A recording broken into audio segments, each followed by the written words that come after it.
السلام عليكم ورحمة الله وبركاته. أعوذ بالله من الشيطان الرجيم. بسم الله الرحمن الرحيم. الحمد لله رب العالمين. الصلاة والسلام على سيد المرسلين وعلى آله وصحبه أجمعين. إن نريد إلا الإصلاح ما استطعت وما توفيقي إلا بالله عليه توكلت وإليه أنيب. رب اشرح لي صدري ويسر لي أمري واحلل عقدة من لساني يفقهوا قولي. الصلاة والسلام عليك يا سيدي يا رسول الله خذ بيدي قلت هيلتي أدركني. ആദരണീയനായ പണ്ഡിതൻ ഉദ്ഘാടനം ചെയ്ത നമ്മുടെ പ്രിയപ്പെട്ട ഉസ്താദ് അവറുകളെ, ഈ നാട്ടിലെ ദീനീ പ്രവർത്തനങ്ങൾക്ക് പള്ളിയും മദ്രസയും മറ്റുള്ള കാര്യങ്ങൾക്കൊക്കെ നേതൃത്വം നൽകുന്ന കാരണമെന്ന അവരെ സഹായിക്കുന്ന പ്രിയപ്പെട്ട നാട്ടുകാർ, ഈ പരിപാടി സംഘടിപ്പിച്ച സംഘാടകരാകുന്ന നമ്മുടെ പ്രിയപ്പെട്ട SKSFൻ്റെ പ്രവർത്തകർ, ഈ സദസ്സിലൊത്തുകൂടിയ വിശ്വാസികൾ, നമ്മൾ ഈ സ്ഥാപനത്തിൽ ചെയ്യുന്ന ഈ പുണ്യത്തിൻ്റെ ഭാഗം, ഈ സ്ഥാപനം നമ്മുടെ നാട്ടിൽ സ്ഥാപിക്കാൻ ആദ്യകാലം മുതൽ ശ്രമിച്ചവരും ഇന്നേ വരെ സഹായിച്ചവരും അവർക്കൊക്കെയും നന്മയുടെ റെക്കോർഡിൽ ഒരു വലിയ അമലായി റബ്ബ് തആല രേഖപ്പെടുത്തട്ടെ. ഈ സദസ്സ് കൊണ്ട് ഈ സ്ഥാപനത്തിൽ പഠിക്കുകയും പഠിപ്പിക്കുകയും ഇതിനെ സ്നേഹിക്കുകയും സഹായിക്കുകയും ചെയ്തവരിൽ നിന്നും മരണപ്പെട്ടു പോയ മുഴുവൻ ആളുകൾക്കും അള്ളാഹു അവൻ്റെ വിശുദ്ധമായ റഹ്മത്തിൻ്റെ ഭാഗമായി അവർ കിടക്കുന്ന ഖബറിലേക്ക് വെളിച്ചമായി എത്തിക്കട്ടെ. നമ്മൾ മരിച്ച് എത്ര വലിയവനാണെങ്കിലും എത്ര സ്വാധീനമുള്ളവനാണെങ്കിലും ഓരോരുത്തരായി കിടക്കുന്ന സ്ഥലമാണ് ഖബർ. ഏറ്റവും സ്നേഹമുള്ളവർ പോലും കൂടെ കിടക്കാൻ ഇല്ലാത്ത ഒറ്റയായി കിടക്കുന്ന ഖബറിൽ നമ്മൾ ഈ സദസ്സിൽ ഒത്തുചേർന്ന് ഇന്നും നാളെയും പൂർണ്ണമായും അതിൽ പങ്കെടുക്കുന്നതിൻ്റെ ഭാഗമായി അള്ളാഹു നമ്മുടെ ഖബറിൽ സ്വർഗീയ സുഖം നൽകി അനുഗ്രഹിക്കട്ടെ. ഈ നാളിൽ വിവിധ ജോലികൾ ചെയ്യുന്നവരുണ്ട്, കച്ചവടക്കാരുണ്ട്, മറ്റ് വ്യത്യസ്തമായ ജീവിതമാർഗം നോക്കി നടക്കുന്ന ആളുകളുണ്ട്. അവിടെ തൊഴിലുകളിൽ, അവരുടെ പ്രവർത്തനങ്ങളിൽ, അവരുടെ മാർഗങ്ങളിൽ അള്ളാഹു ഖൈറും ബറക്കത്തും അധികരിപ്പിക്കട്ടെ. സ്വദേശത്തും വിദേശത്തുമുള്ള നമ്മളുമായി ബന്ധപ്പെട്ട മുഴുവൻ ആളുകളുടെയും പ്രവർത്തനങ്ങളിൽ അള്ളാഹു ഖൈർ വർദ്ധിപ്പിക്കട്ടെ. സദസ്സിലുള്ളവർ, സദസ്സുമായി ബന്ധപ്പെട്ടവർ, വിവിധ നാടുകളിൽ എന്നോട് ദുആ ചെയ്യാൻ പറഞ്ഞവർ, അള്ളാഹു രോഗികളായി പലരും ഹോസ്പിറ്റലിലുണ്ട്. റബ്ബ് തആല നൽകിയ രോഗത്തിനെ അവൻ്റെ ഔദാര്യമായി ശിഫ നൽകി അനുഗ്രഹിക്കട്ടെ. നമ്മുടെ മക്കൾ രണ്ട് ലോകത്തും നമുക്ക് ഉപകരിക്കുന്ന രീതിയിൽ അള്ളാഹു വളർത്തുകയും അവർ ചെയ്യുന്ന നന്മകളെ കൊണ്ട് റബ്ബ് തആല നമ്മളെ സന്തോഷിപ്പിക്കുകയും ചെയ്യട്ടെ. ഏതെങ്കിലും വിധേനെ പൈശാചികമായി പ്രേരണ കൊണ്ട്, ഈമാനിന്റെ ശക്തി കുറവ് കൊണ്ട് ഏതെങ്കിലും ചതിയിൽ അവർ പെട്ടുപോയിട്ടുണ്ടെങ്കിൽ നമ്മെയും അവരെയും അള്ളാഹു മഹാന്മാരിലൂടെ രക്ഷപ്പെടുത്തി തരട്ടെ. ആമീൻ.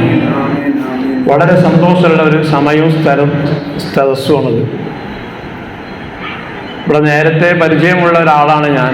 കുറേ ആളുകളെ, ഷാഫി മാഷ പോലെയുള്ള നമ്മുടെ TK നിങ്ങൾ കുഞ്ഞുട്ടി ഉസ്താദ് എന്ന് പറഞ്ഞ അദ്ദേഹം വിളിച്ചിരുന്നു.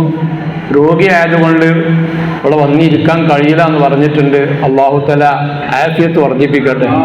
ദീനിന്, നമ്മുടെ നാടിന് വലിയ സേവനം ചെയ്തവരാണ് അദ്ദേഹം, അദ്ദേഹത്തിൻ്റെ അളിയനൊക്കെ. അള്ളാഹു ഈ പ്രവർത്തനങ്ങളെ കൊണ്ട് അവരെ സന്തോഷിപ്പിക്കട്ടെ. ആമീൻ.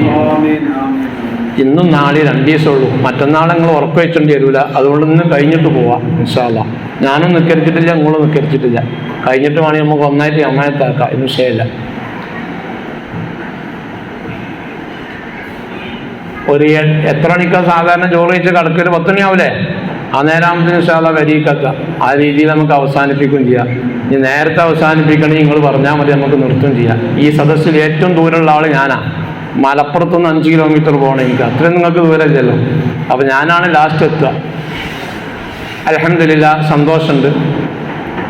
ദീനിയായ ചൈതന്യം നാട്ടിൽ നിലനിൽക്കുന്നുണ്ട്, നിലനിർത്താൻ ആളുകളുണ്ട് എന്നതിൻ്റെ ചില സൂചനകളാണ് ഈ സദസ്സുകളൊക്കെ. നമുക്ക് വേറെ പണിയിലേക്ക് വന്നതല്ല. നമ്മൾ ഇവിടെ വന്നില്ലെങ്കിൽ ഇപ്പം നമ്മളെ മേലിൽ നടപടിയൊന്നും സ്വീകരിക്കൂല. എന്നിട്ടും നമ്മൾ വന്നിരുന്നത് നമ്മുടെ ഹൃദയത്തിൽ അള്ളാഹു ഒളിപ്പിച്ചു വെച്ച ഈമാനിൻ്റെ ഒരു ഭാഗം അള്ളാഹു അത് ശക്തിപ്പെടുത്തി തരട്ടെ. നല്ല രക്ഷിതാവ് എന്നതുമായി ബന്ധപ്പെട്ട് ചില കാര്യങ്ങൾ ഒരു വാപ്പ എന്ന നിലയ്ക്ക് ഞാനും, അത് നിങ്ങളും കേൾക്കുക എന്ന ഉദ്ദേശമുള്ളൂ, നിങ്ങളെ ഉപദേശിക്കാൻ വന്നതല്ല. ഞാൻ 5 കുട്ടികളെ വാപ്പയാണ്. അപ്പം ഞാനും ശ്രദ്ധിക്കേണ്ട, അറിയേണ്ട ചില കാര്യങ്ങൾ നിങ്ങളെ ഓർമ്മയിൽപ്പെടുത്തുക എന്നത് മാത്രമാണ് ഞാൻ സംസാരം കൊണ്ട് ഉദ്ദേശിക്കുന്നത്. അള്ളാഹു വിജയത്തിലാക്കി തരട്ടെ.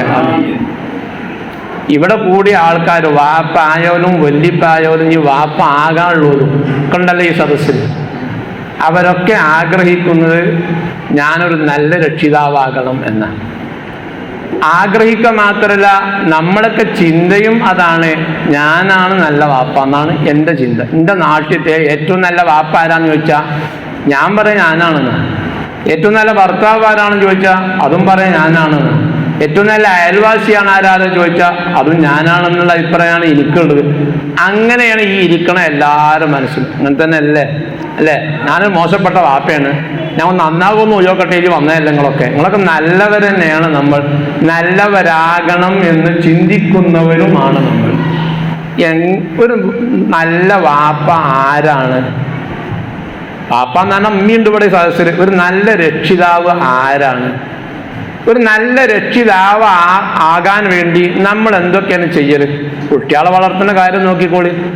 നമ്മൾ നല്ലൊരു വാപ്പയാണ് ഉമ്മയാണെന്ന് അറിയാൻ, അവരെ ബോധ്യപ്പെടുത്താൻ നമ്മൾ എന്താ ചെയ്യണത്? അതൊരാൾ ചോദിക്കുകയാണെങ്കിൽ ഇപ്പം നിങ്ങൾ എന്താ പറയാ? നല്ലൊരു വാപ്പ ആകാൻ എന്താ ചെയ്യണമെന്ന് വെച്ചാൽ നമ്മളെന്താ പറയും?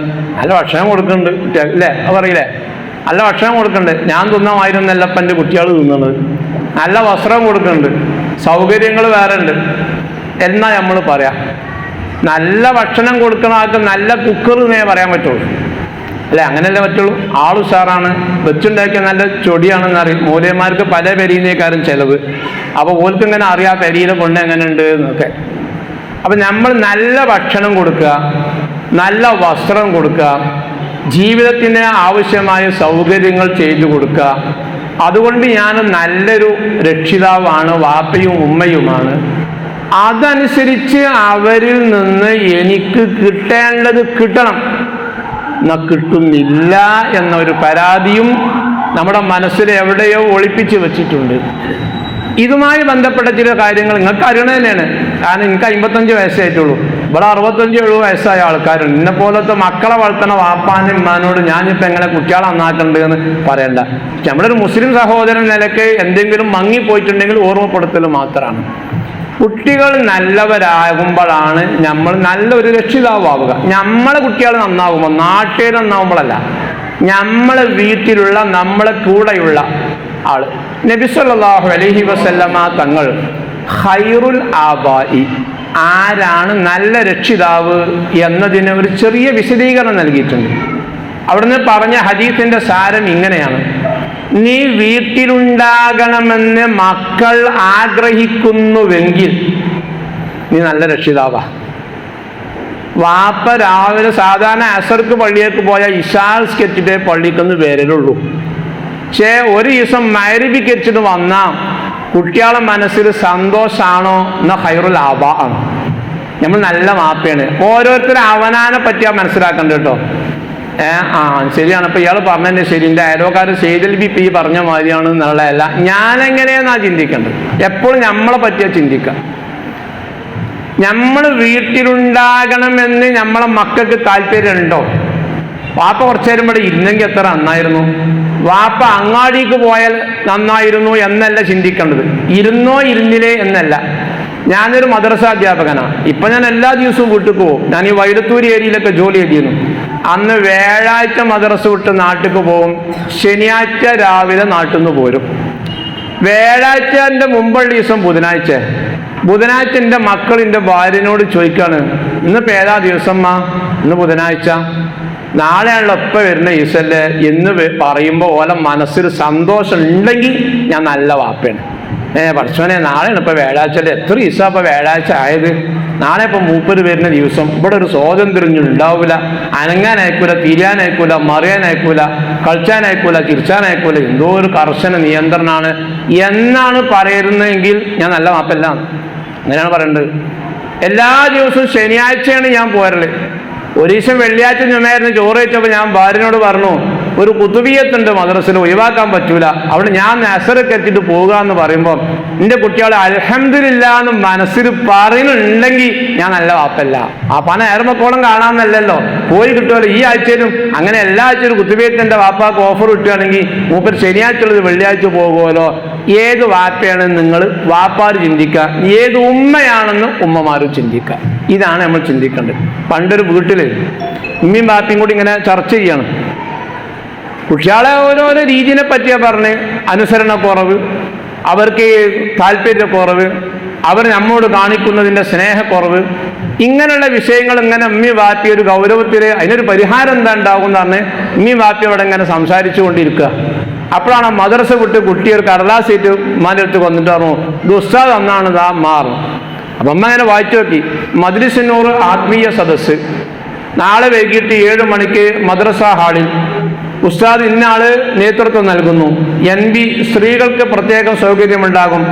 ആത്മീയ സദസ്സിലേക്ക് നിങ്ങൾക്ക് ഏവർക്കും സ്വാഗതം എന്ന് കമ്മിറ്റി. അപ്പം അമ്മ പറഞ്ഞു, നമ്മൾക്ക് ഈ പറഞ്ഞ മാതിരി കുട്ടികളൊക്കെ ഒന്ന് ലെവലാകാൻ ഞാനൊരു 100 ഉറുപ്യ നാളെ ഒരു കവറിലിട്ട് കൊടുക്കുക, ദ്വാരിപ്പിക്കുക, ഇനിയിപ്പോൾ അതേ നമുക്ക് പറ്റുള്ളൂ. അപ്പോൾ വാപ്പാക്ക് തോന്നി, എങ്ങനെ പണ്ടത് ഒറ്റക്കല്ലല്ലോ, ഇൻ്റെതും അല്ലേ, ഇൻ്റെ അവർ 100. അപ്പം എത്രയായി? നിങ്ങളെന്തെങ്കിലും ഒന്ന് പറഞ്ഞിട്ടോ, ഉണ്ടാ അങ്ങനെ ഇരിക്കരുത്. എത്രയായി? 200 ഉറുപ്പ്യായി. അതിലൊരു എഴുത്തും, കുട്ടികൾ നല്ലവരാകാൻ പ്രത്യേകം ദുആ ചെയ്യുക, രക്ഷിതാവ് 200 ഉറുപ്യ. ഉസ്താദ് മജ്‌ലിസുന്നൂറൊക്കെ ചൊല്ലി ആ കവർ ഇങ്ങനെ പൊളിച്ച് വായിച്ചിനെ കൂട്ടത്തിൽ ഇതും വായിച്ചു. കുട്ടികൾ നല്ലവരാകാൻ രക്ഷിതാവ് 200 രൂപ അള്ളാഹ് ഒന്നാക്കട്ടെ എന്നൊക്കെ പറഞ്ഞു. എല്ലാ മാസവും ഉണ്ട് മജ്‌ലിസുന്നൂർ. 15 ദിവസം കഴിഞ്ഞപ്പോൾ കുട്ടിയൊക്കെ മനസ്സിലായി ആ കവർ നമ്മളോടുന്ന് പോയതാണ്. പിറ്റത്തെ മാസത്തെ മജ്‌ലിസുന്നൂറിന് ഒരു കവറും ഒരു എഴുത്തും പൈസയും 250 ഉറുപ്പ്യുണ്ട്. കവറിൽ ഒരു എഴുത്തുണ്ട്. എഴുത്തെന്താണ്? മാതാപിതാക്കളെ പെരുമാറ്റം നന്നാകാൻ പ്രത്യേകം ദുആ ചെയ്യുക എന്ന് മക്കൾ. നിങ്ങൾക്ക് എന്തേ തിരിഞ്ഞു? ഇനി ഞാൻ പറയണമെങ്കിൽ നിങ്ങൾക്ക് എന്തേലും തിരിയണം. എന്തേ മനസ്സിലായിപ്പോ?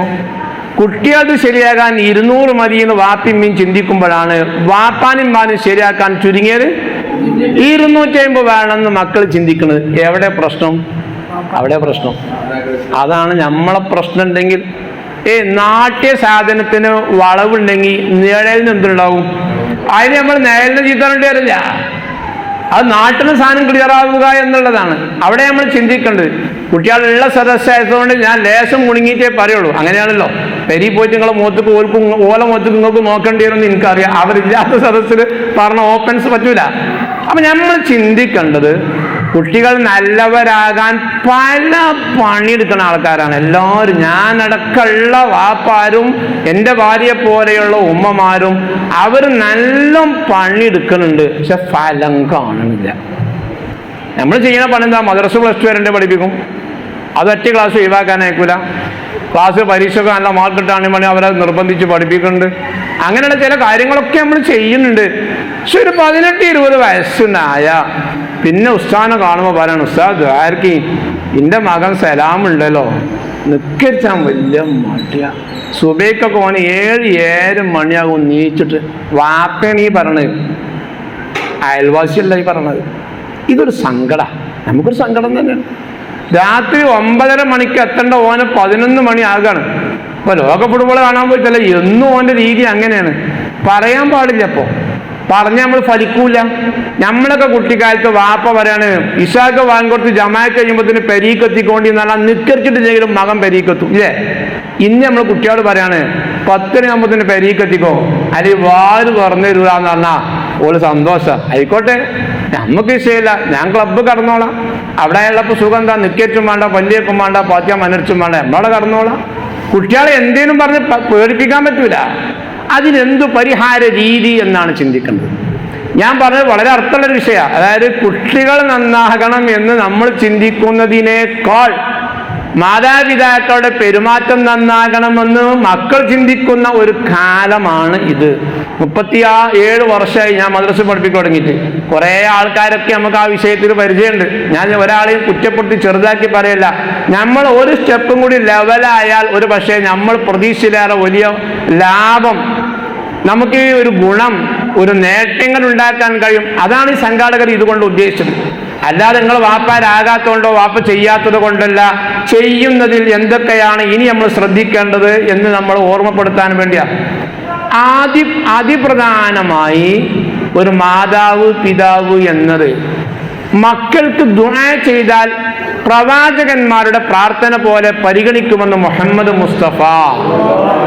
നമ്മൾ ദുആന്റെ പവറാണ് ആ പറഞ്ഞത്. ഒരു നബി സമുദായത്തിന് ദുആ ചെയ്യുന്നത് പോലെയാണ് ഒരു ഉമ്മയും ഒരു വാപ്പയും മക്കൾക്ക് വേണ്ടി ദുആ ചെയ്യുന്നത്. അപ്പൊ ആദ്യം നമ്മൾ ചെയ്യേണ്ട ഒരു പണി എന്തെന്നെയാണ്? ദുആന്. നമ്മൾ എപ്പോഴാണ് ദുആ എടുക്കല്? 10-20 വയസ്സാവും. ഓനോട് കല്യാണം ഉണ്ടാക്കണം. 2 കൊല്ലം കൂടി കഴിഞ്ഞാൽ സർക്കാരിന്റെ കണക്കിന് 22 ആകണമല്ലോ. പണി ഉണ്ടോ എന്നുള്ള വിഷയമല്ല. ഓനെ പറ്റി ആരെങ്കിലും അന്വേഷിച്ചാല് കല്യാണം ശരിയാകാൻ മടിയാണ്, താല്പര്യമില്ല. ഇപ്പോഴത്തെ കാലത്ത് കുട്ടികൾ ഇങ്ങനെ ആയാൽ കിട്ടൂല.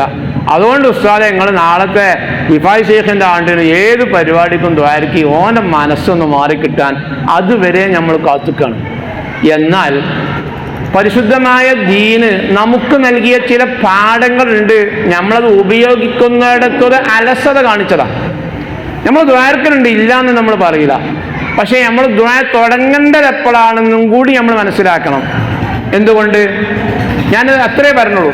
പരിശുദ്ധമായ ദീന് സന്താന ഉൽപാദന പ്രവർത്തനത്തിന്റെ തുടക്കത്തിലെ ദുആ പഠിപ്പിച്ചിട്ടുണ്ട്. ഭാര്യയും ഭർത്താവും ശാരീരികമായി ഏർപ്പെടുമ്പോൾ തന്നെ വരുന്ന മക്കളുടെ ഭാവി ഗുണകരമാകാൻ വേണ്ടി ദുആ ചെയ്യണം പറഞ്ഞിട്ടുണ്ട്. ഇന്ന് അതൊന്നും ഉണ്ടായിക്കോണമെന്നില്ല. രീതി അങ്ങനെയാണ്, അങ്ങനത്തെ കാര്യങ്ങളാണ് ഉള്ളത്. അവിടുന്ന് തുടങ്ങുകയാണ്. രണ്ടാമത് ശ്രദ്ധിക്കേണ്ടത് ഉമ്മയാണ്. ഉമ്മയോടൊപ്പം തന്നെ വീട്ടുകാരുമാണ്. അങ്ങനെയാണ് നമ്മൾ ശ്രദ്ധിക്കേണ്ടത്. ഞാൻ ഈ പറയുമ്പോൾ നിങ്ങൾക്ക് തോന്നും പഠിച്ചവനെ 10-18 വയസ്സായ കുട്ടികളുടെ ഇനിയിപ്പോൾ എങ്ങനെ ഗർഭാശയത്തിലെ കുട്ടികളെ ശരിയാക്കാം, ഇനി ഓരോ കുട്ടികളുണ്ടാവുമല്ലോ, ഇനി വരാൻ കുട്ടികളും ഉണ്ടാവുമല്ലോ, ഓലൊക്കെ പറ്റി ശ്രദ്ധിക്കാൻ ഒരു ചെറിയ രീതി എന്നുള്ളവർക്ക് ഞാൻ പറയണം. ഞാൻ പറഞ്ഞത് ഗർഭിണിയായ ഏതൊരു ഉമ്മയും എൻ്റെ ഗർഭാശയത്തിലെ കുട്ടി ആരാകണമെന്ന് ആഗ്രഹിക്കുന്നുണ്ട്. ആണാണോ പെണ്ണാണോ? 3 പെൺകുട്ടികൾ അഞ്ഞൊരു ആൺകുട്ടിനെ കിട്ടിയാൽ മതിയെന്നു, 3 ആൺകുട്ടികൾ അഞ്ഞൊരു പെൺകുട്ടിനെ കിട്ടിയാൽ മതിയെന്നു. അംഗവൈകല്യങ്ങളുണ്ടോ, വളർച്ചയിൽ കുറവുണ്ടോ, പരിശോധനയ്ക്ക് റിപ്പോർട്ടുകൾ നൽകാൻ ആധുനിക സൗകര്യങ്ങളുണ്ട്. അതിലുപരി ഈ കുട്ടി എനിക്ക് നാളെ പരലോകത്ത് അനുകൂലമായി സാക്ഷിയാകേണ്ടവനാണ് എന്ന് ചിന്തിക്കണം. അവിടെയാണ് എല്ലാം റബ്ബിന്റെ ഖളാ. അതിൽ സംശയമൊന്നുമില്ല. നമ്മൾ ഏത് കാര്യം, ഇനി പെണ്ണെട്ടിയാലും അങ്ങനെ തന്നെ. പെണ്ണ് കെട്ടി കല്യാണക്കാലം കഴിഞ്ഞ് 1ാമത്തെ സൽക്കാരത്തിന് നമ്മളെ ഭാര്യയും ഭർത്താവും കൂടി ബൈക്കുമേലാ പോണത്. അപ്പൊ നാട് മുഴുവൻ കാണാം, നാട്ടുകാർക്ക് മുഴുവൻ ഓലും കാണാം. അങ്ങനെ സ്കൂൾ വിട്ട് പോണ നേരത്താണ് സൽക്കാരം കഴിഞ്ഞാണ് ഇങ്ങനെ തിരിച്ചു വരുന്നത്. അപ്പൊ സ്കൂൾ വിട്ടിട്ടാണ് കോളേജിലെ കുട്ടികളൊക്കെ ഇങ്ങനെ ഉണ്ട്, ബസ് സ്റ്റോപ്പിൽ ബസ് കാത്തുക്കണം. അപ്പൊ ഡ്രൈവർ പുതിയാപ്പിളക്ക് ഇങ്ങനെ തോന്നും ഈ ആലത്തിയിലുള്ള ചെങ്ങായി പെണ്ണെട്ടിക്കൊണ്ട് കൂട്ടായിന്നാ. അവിടുന്ന് ഇങ്ങനെ വരുമ്പോൾ ഓൻ തോന്നും പഠിച്ചോനെ ഇത്ര നല്ല ചുറുക്കുള്ള കുട്ടികളൊക്കെ ഇവിടെ ഉണ്ടായിട്ട് ഇന്റെ വാപ്പാക്കും ഇന്റെ അമ്മോനൊപ്പം കിട്ടിയ പെണ്ണ് കൂട്ടായിൽ ആ തിരക്കലല്ലേ റബ്ബേ എന്ന് ചിന്തിച്ചു പോകും. അതെന്നെയാണ് ബാക്കിൽ ഇരിക്കുന്ന പെണ്ണും ആലോചിക്കുന്നത്. പഠിച്ചോനെ ഇത് നല്ല നല്ല ചെക്കന്മാർ കണ്ട് ഓരോരോ സ്ഥലത്ത് നിൽക്കണു, ഈ ചെക്കന്മാരൊക്കെ ഇവിടെ ഉണ്ടായിട്ട് ഇന്റെ വാപ്പ കണ്ടെത്തിയ ഒരു പുതിയാപ്പള കണ്ടെങ്കിൽ റോഡിന്റെ സൗകര്യം കൂടി ഇല്ലാത്ത ആലത്തൂർ ആ മൂലക്കലാണല്ലോ റബ്ബേ. നമ്മൾ ചിന്തിക്കേണ്ടത് കള. നിങ്ങളൊക്കെ പെണ്ണെട്ടിരിക്കണം. നിങ്ങളെ പെണ്ണുങ്ങളെ പേരൻ്റ് നിങ്ങളെ നാടിൻ്റെ ഇടയിൽ ഒരു വീട്ടിലും പെൺകുട്ടി ലേറ്റാണ് അങ്ങോട്ട് പോയത് ആണോ? അല്ല, അള്ളാന്റെ ഖള. അവിടെ ഖള ആണ് നടക്കുക. പക്ഷെ ഖളായിനെ മാറ്റാൻ ആർക്ക് കഴിയും? അള്ളാഹുവിന് കഴിയും. അവിടെയാണ് നമ്മൾ ചിന്തിക്കേണ്ടത്. ആ രീതിയിൽ ഒരു ഗർഭമുള്ള ഉമ്മ തൻ്റെ ഗർഭാശയത്തിലെ കുട്ടി അള്ളാഹ് എന്ന ചിന്തയുള്ളവരാകണം എന്ന ബോധം ആ സമയത്തേ വേണം. അങ്ങനെയാണ് മഹാന്മാർ പറയണതും മനഃശാസ്ത്രത്തിന്റെ കാഴ്ചപ്പാടും അങ്ങനെയാണ്. അമേരിക്കയിൽ നേരത്തെ ഒരു റിപ്പോർട്ട് വന്നിരുന്നു. ഏകദേശം ഒരു 10-11 വയസ്സുള്ള ഒരു കുട്ടി, ആകെ ഒരു കുട്ടിയുള്ളൂ. ഉമ്മാക്കും വാപ്പാക്കും നല്ല ജോലിയുണ്ട്, സമ്പന്നരാണ്. കുട്ടിയെ എങ്ങനെയൊക്കെയാണ് വളർത്തേണ്ടതെന്ന് അറിയില്ല. പക്ഷെ 10 വയസ്സിനേക്കാൾ കുരുത്തക്കേട് 11ാമത്തെ വയസ്സിലാണ്. ഇങ്ങനെ ഓരോരോ വയസ്സ് കൂടുന്നതോറും കുരുത്തക്കേട് കൂടുക. അപ്പോൾ കൗൺസിലിംഗ് നടത്താൻ വേണ്ടി മാനസിക വിദഗ്ധന്മാരായ ഡോക്ടർമാരെ പരിശോധിച്ചൊക്കെ കൊണ്ടുപോയി ഇങ്ങനെ നടക്കുകയാണ് അവർക്ക് പണി. അതിന് ഡോക്ടർ പറഞ്ഞു, കുട്ടിയെ പരിശോധിച്ച് റിപ്പോർട്ട് തരുന്നതിന് മുമ്പ് എനിക്ക് ഉമ്മാനും വാപ്പാനൊന്നും ഒറ്റക്ക് കാണണം എന്ന് പറഞ്ഞു. ആയിക്കോട്ടെ പറഞ്ഞു. അങ്ങനെ ഉമ്മാനെ വിളിച്ചിട്ട് പറഞ്ഞു, നിങ്ങൾ ഈ കുട്ടിനെ ഗർഭം ധരിപ്പിക്കുമ്പോൾ നിങ്ങളെ മാനസിക അവസ്ഥ എന്തായിരുന്നു എന്ന് വെച്ചപ്പോൾ, നല്ല ഭർത്താവാണ് എൻ്റെ ഭർത്താവ്, ഞാൻ ഗർഭമുള്ള സമയത്ത് ഒരു പണി എന്നെ കൊണ്ട് എടുപ്പിക്കൂല, എല്ലാ പണിക്കും വേലക്കാരുണ്ട്, എല്ലാത്തിനും വേലക്കാരുണ്ട്. പിന്നെ ആ പെണ്ണിന് പണി ഇപ്പം എന്തേക്കാരം തിന്നതും ആവശ്യമാകുമ്പോൾ ഒഴിവാക്കുക. ഈ രണ്ട് പണിയെ പിന്നെ അതിനിപ്പോൾ അവനാൻ തന്നെ വേണം, ആ പണി ഉണ്ടാവുള്ളൂ. എന്നിട്ട് പിന്നെ ചോദിക്കുകയാണ്, ആ സമയത്ത് നിങ്ങൾക്ക് ഏറ്റവും സന്തോഷകരമായ അവസ്ഥ എന്തായിരുന്നു? അപ്പം ആ പെണ്ണ് പറഞ്ഞത്, ഞാനൊരു സീരിയൽ കാണും, അതിന് ഏകദേശം എൻ്റെ ഈ കുട്ടീൻ്റെ പ്രായമുള്ള ഒരു കുട്ടീൻ്റെ ഒരു വികൃതി ഉണ്ട്, അതിങ്ങനെ ലൈവായിട്ട് ഓരോ ദിവസവും ഓരോന്ന് തുടരും എന്നിങ്ങനെ കാണും. അതിൻ്റെ ഗർഭമുള്ള സമയത്ത് എൻ്റെ നിത്യപണി എന്ന് പറഞ്ഞു. ഡോക്ടർ പറഞ്ഞു, മതി, നീ ചികിത്സ അവസാനിപ്പിക്കാം. നിങ്ങൾ ആ കണ്ട കാഴ്ച ഗർഭാശയത്തിലെ കുട്ടിയെ സ്വാധീനിച്ചിട്ടുണ്ട്, അതിന് തിരുത്താൻ പ്രയാസമാണ്. അതുകൊണ്ട് നമ്മൾ ചിന്തിക്കേണ്ടത്, ഒരു ഗർഭത്തിലെ കുട്ടിയുടെ ഉമ്മ വളരെ പ്രാധാന്യമായും വളർച്ചയുടെ ഭാവിയെക്കുറിച്ച് ചിന്തിക്കണം. നമ്മളെ കുട്ടിക്കാലത്ത് അങ്ങനെ പറഞ്ഞാൽ മതി, എന്തായാലും ഉണ്ടായിരുന്നു. ഒരു ഗർഭമുള്ള പെണ്ണാണെങ്കിൽ മുഹിദി മാല, നഫീസത്ത് മാല, ഇല്ലേ, ചെല്ലൂലേ, ഖുർആൻ ഓതുക, ദിക്ർ. ഞാനൊക്കെ പഠിപ്പിച്ച കുറച്ച് മുമ്പുള്ള കുട്ടികൾ കല്യാണം കഴിഞ്ഞ് ഗർഭം ഉണ്ടെന്നുണ്ടെങ്കിൽ നമ്മളോട് ഒന്നര റിസാലേ ആ 313 വക ഏടുങ്ങളൊന്നും കൊണ്ടുവന്നതിന് വേണ്ടിയിട്ടോ, എനിക്ക് അവിടെ പറയാൻ മടിയാണ് കയറി നമ്മൾ കൊടുന്നു കൊടുക്കും. അപ്പം ഇതൊക്കെ ചെല്ലാനാ എന്ന് പറഞ്ഞാൽ ഈ കുട്ടി പുറത്തുനിന്ന് കേൾക്കുന്ന ശബ്ദങ്ങൾ മുഴുവനും കേട്ട് സ്വായത്തമാക്കാനുള്ള ഒരു കഴിവ് അള്ളാഹു തആല കൊടുത്തിട്ടുണ്ട്. ആ കഴിവിനെ നന്മയിൽ ഉപയോഗപ്പെടുത്തുക എന്നതാണ് ആ മാതാവിൻ്റെ മാത്രം മാർഗമല്ല, വീട്ടിലുള്ള മുഴുവൻ ആളുകളുടെയും വഴി അതാണ് വേണ്ടത്. അവിടെ ശണ്ട കൂട്ടുന്നവനാണെങ്കിൽ കുട്ടി അതാ കേൾക്കുക, ഭാവിയിൽ അവൻ അതാണ് ആകുക എന്ന് മഹാന്മാർ പറയുന്നു, ശാസ്ത്രവും പറയുന്നു. അങ്ങനെ തന്നെയാണ്, അത്രയും സ്വാധീനിക്കാൻ കഴിയുമെന്ന. അതുകൊണ്ട് ആ സമയം നമ്മൾ ശ്രദ്ധിക്കണം. ഇനി പ്രസവം കഴിഞ്ഞാലും അതുതന്നെയാണ്. 2 കാര്യം പ്രസവം കഴിഞ്ഞ് ഉടനെ പറഞ്ഞത്, ഒന്ന് ബാങ്കും ഇക്കാമത്തും കൊടുക്കണം, മറ്റൊന്ന് മധുരം കൊടുക്കണം. ആരാ കൊടുക്കേണ്ടത്? ബാങ്കും ഇക്കാമത്തും ആർക്കും കൊടുക്കാം, അതിന് പള്ളിക്കല മോചരാകണമെന്നില്ല. പ്രസവം കഴിഞ്ഞാൽ ഉടനെ ആദ്യം കേൾക്കേണ്ട ശബ്ദം അല്ലാഹ് എന്ന ഒരു ചിന്തയുണ്ടാകണം എന്നതാണ്. അത് അവൻ്റെ ആത്മീയ ലോകത്തെ പ്രധാനപ്പെട്ടും പങ്കാളികളാക്കുക എന്നാൽ അവൻ്റെ ശരീരത്തെ നന്മയിലാക്കാനാണ്. അവന് എന്തെങ്കിലും മധുരം, ഈത്തപ്പഴം കൊടുക്കാം, തേന് കൊടുക്കാം, നല്ലവൻ്റെ കൈ കൊണ്ട് കൊടുക്കണം. ഈത്തപ്പഴത്തെ മഹാന്മാർ പറയണത് വായിലിട്ട് ചവച്ച് ആ മനുഷ്യന്റെ ഉമിനീരോടുകൂടെയാണ് കൊടുക്കുന്നത്. അതാണ് സ്വാലിഹാകണം എന്ന് പറഞ്ഞത്. അവൻ്റെ ശരീരത്തിന്റെ ഭക്ഷണം ഭൂമിയിലെത്തിയാൽ ആദ്യം കേൾക്കേണ്ടതും ഭാവിയെക്കുറിച്ച് അവന് ചിന്തയുള്ളതാകണം. ഭൂമിയിലെത്തിയാൽ ആദ്യം അവന് നൽകേണ്ടതും സ്വാലിഹായ മനുഷ്യന്റെ കരങ്ങളെ കൊണ്ടാകണം എന്ന് ദീൻ പറഞ്ഞത് ഭാവിയെ എങ്ങനെയാക്കണം എന്നതിനൊരു തെളിവുകളാണ്. ഇനി അങ്ങനെ പ്രസവം കഴിഞ്ഞു, കുട്ടി വലുതായി, പരിശുദ്ധമായ ദീനിന്റെ കാഴ്ചപ്പാട്. നമ്മുടെ നാട്ടിൽ എല്ലാവരും മൊബൈൽ. ഈ മൊബൈൽ എന്ന് പറഞ്ഞൊരു സംവിധാനം ഉണ്ടല്ലോ, എല്ലാ സംഗതിക്കും പറ്റുന്നുള്ളടത്ത്. അപ്പം ഞാൻ കണ്ട് നമ്മളവിടെയൊക്കെ ചെറിയ ചായപ്പീട് ഉണ്ടാവും, അവിടെയൊക്കെ TV വെക്കും. ഇങ്ങോട്ട് വൈകുന്നേരം ഒരു 5 മണിയാൽ TV ഓണാക്കല. അതിൽ പാടുന്ന എന്താ കേൾക്കണമെന്നല്ല, അത് കേൾക്കാനായിട്ട് കുറേ തമിഴന്മാർ ജോലിക്കാരൻ ഓരൊക്കെ പാടെ TV-ൻ്റെ മുന്നിൽ ഇങ്ങനെ വന്നിരിക്കും. കറി ഏതാ പോലും നോക്കൂല, ചായ ഏതാ പോലും നോക്കൂല, കടി ഏതാ നോക്കൂല, അങ്ങനെ തിന്നുകൊടുക്കും. ഇന്നും തന്നെ പണി. കുട്ടികളെ തിന്നാൻ വല്ല മടി ഉണ്ടെങ്കിൽ മൊബൈൽ ഒരു ഗെയിമാണ് കൊടുക്കല, അതിങ്ങനെ കാണും, ഇതങ്ങനെ തിന്നും. ഇനി നമ്മളും അങ്ങനെ തന്നെ പെണ്ണുങ്ങൾ പറ്റിക്കും. അന്ന് നമുക്ക് പഴയ കറിയൊന്നും പറ്റില്ല, ഉച്ചക്കത്തെ കറി രാത്രി കൂട്ടാത്ത ആൾക്കാരുണ്ടാവും. എന്നാൽ പെണ്ണുങ്ങൾക്ക് അന്നൊന്നും കഴിഞ്ഞില്ലാന്നുണ്ടെങ്കിൽ 37 വരുമ്പോൾ തന്നെ ചോദിച്ചു, അല്ല നിങ്ങൾ കണ്ടോ? ഇല്ല.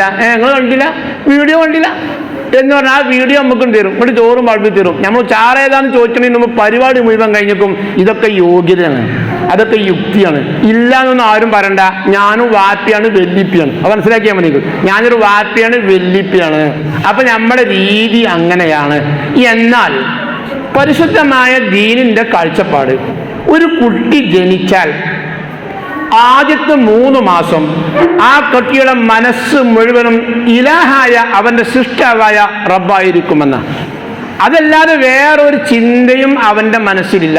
ഒരു കുട്ടി ജനിച്ചാൽ ആദ്യത്തെ 3 മാസം അവന്റെ ഹൃദയത്തിലുള്ളത് അല്ലാഹ് എന്ന ചിന്ത മാത്രമാണ്.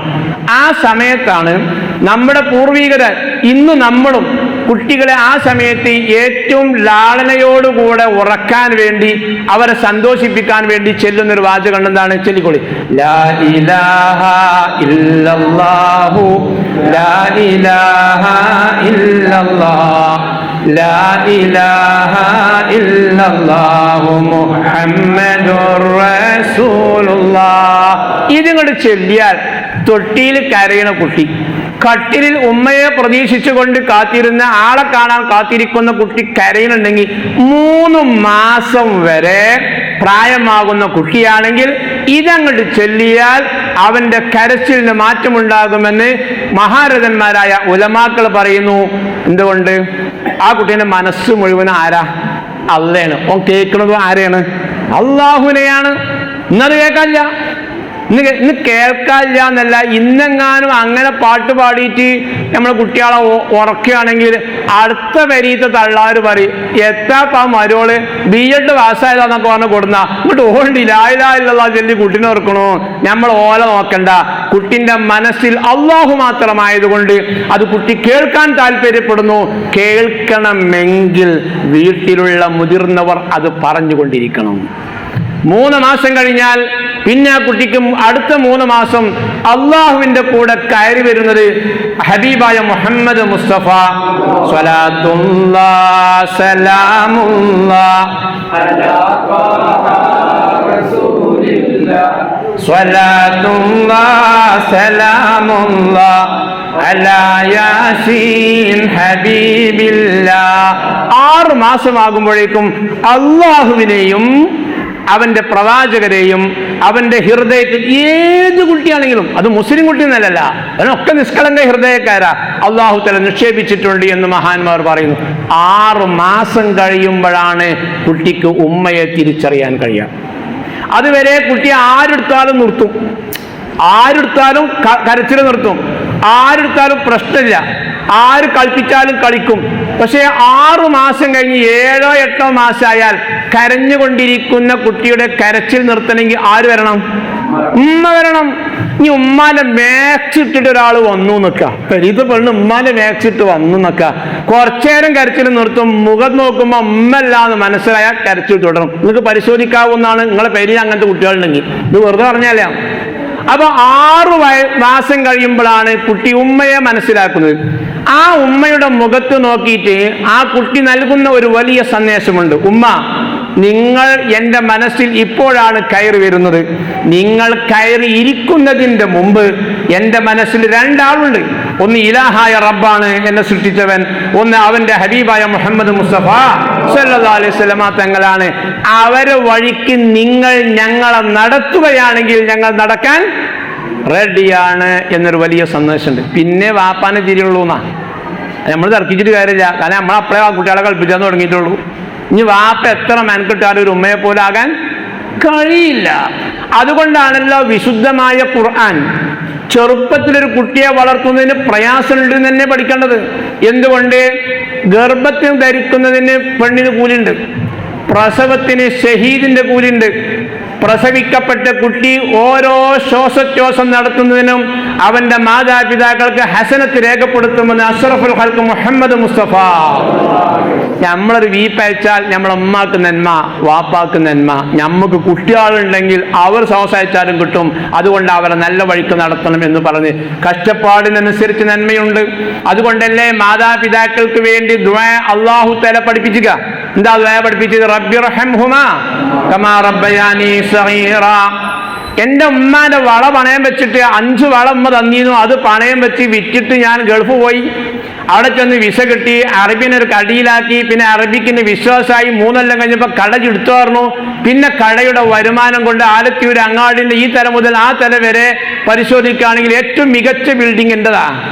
ആരെന്നെ പറഞ്ഞേക്കാൻ കാരണം? എൻ്റെ ഉമ്മാന്റെ സഹായമാണ്. പക്ഷെ അതിനല്ല ഉമ്മാക്ക് ദുആ. വാപ്പ നല്ല സമ്പന്നനാ, വാപ്പ ഏക്കർ കണക്കിന് ഭൂമിയുള്ള ആളാ. വാപ്പ പറഞ്ഞു, ഈ 10 സെന്റ് സ്ഥലം റോഡ് സൈഡ് എനിക്ക് തരാം, ഇയാൾ കോട്ടേഴ്സിൻ്റെ ആക്കിക്കോന്ന് പറഞ്ഞു. ആ കോട്ടേഴ്സിന്റെ വരുമാനം കൊണ്ടാണ് എൻ്റെ കുടുംബത്തിന്റെ സുഖജീവിതം. പക്ഷേ ആ തന്നതിനല്ല ദുആ. ദുആ എന്തിനാണ്?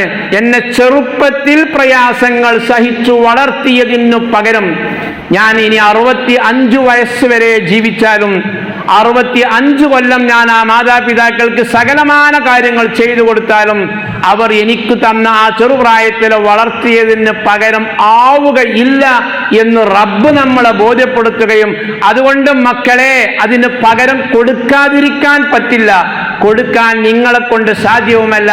അതുകൊണ്ട് അത് കൊടുക്കാൻ എന്നെ ഏൽപ്പിക്കുക. റബ്ബിർഹംഹുമാ, അവർക്ക് രണ്ടുപേർക്കും നീ കരുണ ചെയ്യണേ നാഥ എന്ന് ദുആ പഠിപ്പിക്കുക. അത് നമ്മളെ അമ്മക്കും വാപ്പാക്കും നല്ലോണം തോയിരുന്നാൽ നമ്മളെ കുട്ടികളെ അമ്മക്കും വേണ്ടി ഇതായിരിക്കും. നമുക്ക് ആ പരിപാടി ഇല്ലെങ്കിൽ കുട്ടികൾക്ക് അത്രയും ഉണ്ടാവില്ല, അന്ന് കുട്ടിയാൽ മതി. അവിടെ നമ്മൾ ചിന്തിക്കേണ്ടത്. അപ്പൊ ചെറുപ്പത്തിലൊരു കുട്ടിയെ വളർത്താൻ വലിയ പ്രയാസം ഉണ്ടാകും എന്ന് തന്നെയാണ് നമ്മൾ മനസ്സിലാക്കേണ്ടത്. ഒരു നല്ല രക്ഷിതാവ് എന്നുള്ള രീതിയിൽ നമ്മൾ അങ്ങനെയാണ് ചിന്തിക്കേണ്ടത്. കുട്ടികൾക്ക് വ്യത്യസ്തമായ പ്രായത്തിലുണ്ടാകുന്ന ചില മാനസികമായ രീതികളുണ്ട്. ആ രീതികളെ നമ്മൾ ഉൾക്കൊള്ളണം. നമ്മളെ സ്വപ്നത്തിനനുസരിച്ച് കുട്ടികളെ വളർത്താൻ നോക്കണ്ട.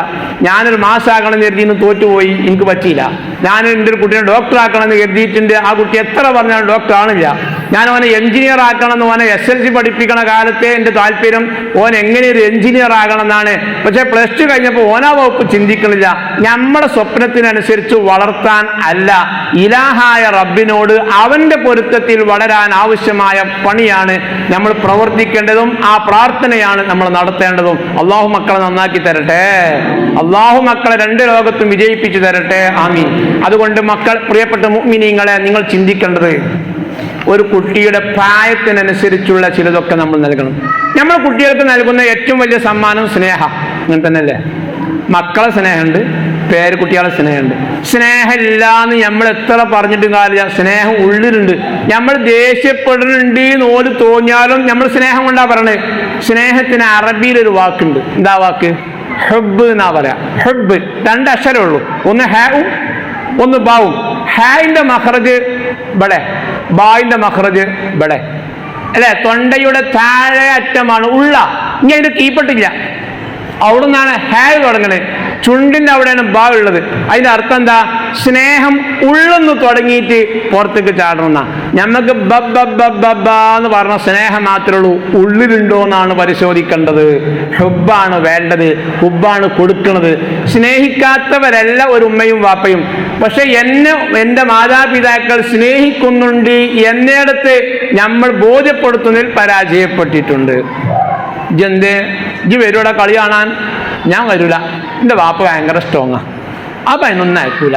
ഇജ്ജ് വരൂടെ കളിച്ചാൽ എനിക്ക് പറ്റൂല. എനിക്ക് ഇനി ചെന്നാൽ അസറൊക്കെ വെച്ചാൽ സ്കൂൾക്ക് മാർച്ച് പറഞ്ഞാൽ പുറത്തിറങ്ങാൻ അയക്കൂല. എൻ്റെ വാപ്പാൻ്റെ മാതിരൊന്നുമല്ല എൻ്റെ വാപ്പ, ഭയങ്കര സ്ട്രോങ്ങാ, ഞാൻ എന്തെങ്കിലും ആയാൽ പിന്നെ പ്രശ്നമാണ്, അവിടെ ഞാൻ എന്നെ കാക്കണം കേട്ടോ എന്ന് പറയുമ്പോൾ ഓൻ്റെ മനസ്സിലെന്താ?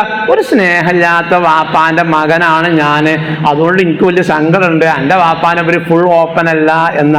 നമ്മൾ പലതും ശ്രമിച്ചാലും അവർക്ക് സ്നേഹം നൽകുന്നതിൽ നമ്മൾ പരാജയപ്പെട്ടിട്ടില്ല, പക്ഷെ അവരെ ബോധ്യപ്പെടുത്തുന്നതിൽ നമ്മൾ പരാജയപ്പെട്ടോ എന്നാണ് പ്രശ്നം. സ്നേഹം എന്ന് പറയുന്നത് ഒരു ഒഴുക്കിനൊരു പ്രത്യേകത ഉണ്ട്. എന്താണ്? മേൽഭാഗത്തുനിന്ന് താഴോട്ടാണ് ഒഴുക. ഇവിടുന്ന് സ്നേഹം കൊടുത്തെങ്കിലേ തിരിച്ചു കിട്ടുകയുള്ളൂ എന്നൊരു ചിന്ത വേണം. ആ സ്നേഹം അവരെ ബോധ്യപ്പെടുത്തുന്ന രീതിയിൽ ആകാൻ ആവശ്യമായ പണികൾ നമുക്കറിയാം, ആ പണികൾ നമ്മൾ ചെയ്യുകയും വേണം. അതാണ് വേണ്ടത്. കുട്ടികളുടെ പ്രായം എന്ന് പറയുന്നത് 2 വയസ്സ് വരെ വളരെ ശ്രദ്ധിക്കേണ്ട ഒരു സമയം തന്നെയാണ്. അപ്പോൾ എങ്ങനെ? മുലപ്പാല് കൊടുക്കുന്നതിന്, അല്ലെ? ഈ ഉമ്മമാര് വാപ്പാനേക്കാൾ വേണ്ടവരാ. പക്ഷെ നമ്മൾ തർക്കിക്കാൻ പാടില്ല. വാപ്പ ഗൾഫിക്ക് പോയപ്പോൾ കുട്ടികൾ സുബൈക്കും പള്ളിയേക്ക് പോയിരുന്നു, ജമാഅത്തിന് പല സമയത്തും പോയിരുന്നു, വെള്ളിയാഴ്ച അൽക്കഫൊക്കെ ഓതലുണ്ടായിരുന്നു. അങ്ങനത്തെ ഒരു കുട്ടിയാണ്. അങ്ങനെ വാപ്പാക്ക് വിദേശത്തേക്ക് വിസട്ടി വാപ്പ ഗൾഫിക്കാണ് പോയി.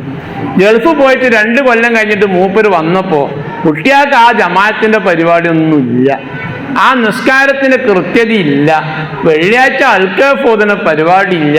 2 ആഴ്ചക്ക് മൂപ്പര് നോക്കി, 2 മാസത്തിന് വന്നതാ. പിന്നെ മൂപ്പര് പറഞ്ഞു, ഈ കുട്ടികൾ ഇങ്ങനെ അല്ലേനല്ലോ, ഓലെ ഇജാണ്, നിങ്ങൾ പറഞ്ഞോളി, നിങ്ങളല്ല, ഈജാണ് ഓലെ വടക്കാക്കിയ കേടെടുത്തിയാറി. ഇനി വാപ്പ പോണത് വരെ വാപ്പ അങ്ങനെ, അതുകൊണ്ട് കുട്ടികളും അങ്ങനെ നിൽക്കാത്ത ഒരാളെയാണ്. പക്ഷെ വാപ്പ പോയപ്പോ എൻ്റെ ഉമ്മ പോലെ പറഞ്ഞ് മനസ്സിലാക്കി കൊടുത്ത് നിസ്കാരം ജുമാക്കൊക്കെ ബാങ്ക് കൊടുക്കണതിനും പിന്നെ പള്ളിയേക്ക് എത്താനും ഒക്കെ കണ്ടീഷനാ. വാപ്പ വന്നേക്കിനാറോ നമുക്കൊന്ന് ഊട്ടി പോകണമെന്നാണോ, പിന്നെ മിനി ഊട്ടി പോകണമെന്നാണോ, പിന്നെ നമ്മള് കടപ്പുറത്തിൽ നമുക്ക് പോകണമെന്നാണോ, അങ്ങനെ 4 ബീച്ചിൽ പോക്കൊക്കെ പാടെ പോയപ്പോൾ കുട്ടികളെ നിൽക്കാരോ അൽക്കഫൊക്കെ മാറി. അപ്പോൾ പെണ്ണുങ്ങൾ എന്താ പറയാ? കുട്ടികളെല്ലാം ഷെയർ ചെയ്യുന്നു. കുട്ടികൾ പാകെ പയച്ചത് നിങ്ങൾ വന്നപ്പോഴാണ്. ഇത് രണ്ടും പാടില്ലാത്ത സംഗതിയാണ്. രണ്ടും പാടില്ല. ഭർത്താവിന്റെ പ്രവർത്തനം കൊണ്ട് കുറവാണെന്ന് ഭാര്യയോ ഭാര്യയുടെ അശ്രദ്ധ കൊണ്ടാണ് എന്ന് ഭർത്താവ് ഒരിക്കലും ആക്ഷേപിക്കാൻ പാടില്ല. കൂട്ടുത്തരവാദിത്വമുള്ളവരാണ് അവർ രണ്ടുപേരും. ആദ്യത്തെ വാക്കിന്യാരാണ് അത് പറഞ്ഞാൽ നിങ്ങൾ ആദം അലൈഹിസ്സലാം ഹവ്വാ റളിയല്ലാഹു അൻഹ. അതാണ് ആദ്യത്തെ വാപ്പയും ഉമ്മയും. അവർ തന്നെയാണ് ആദ്യത്തെ ഭർത്താവും ഭാര്യയും. ഓരോടെന്താ അല്ലാഹ് പറഞ്ഞു? യാ ആദം ഉസ്കുൻ അൻത വ സൗജുകൽ ജന്ന. ഈ പെണ്ണുങ്ങളെയും കൂട്ടിയിട്ട് കൊടുത്തു പോയിക്കോ, സ്വർഗത്ത് പോയിക്കോ, അവിടെ പോയി താമസാക്കിക്കോ, അവിടെ ആയിക്കോട്ടെ. എന്നിട്ട് പിന്നെ പറഞ്ഞോ വകുല മിൻ ഹൈസു ശീതുമ.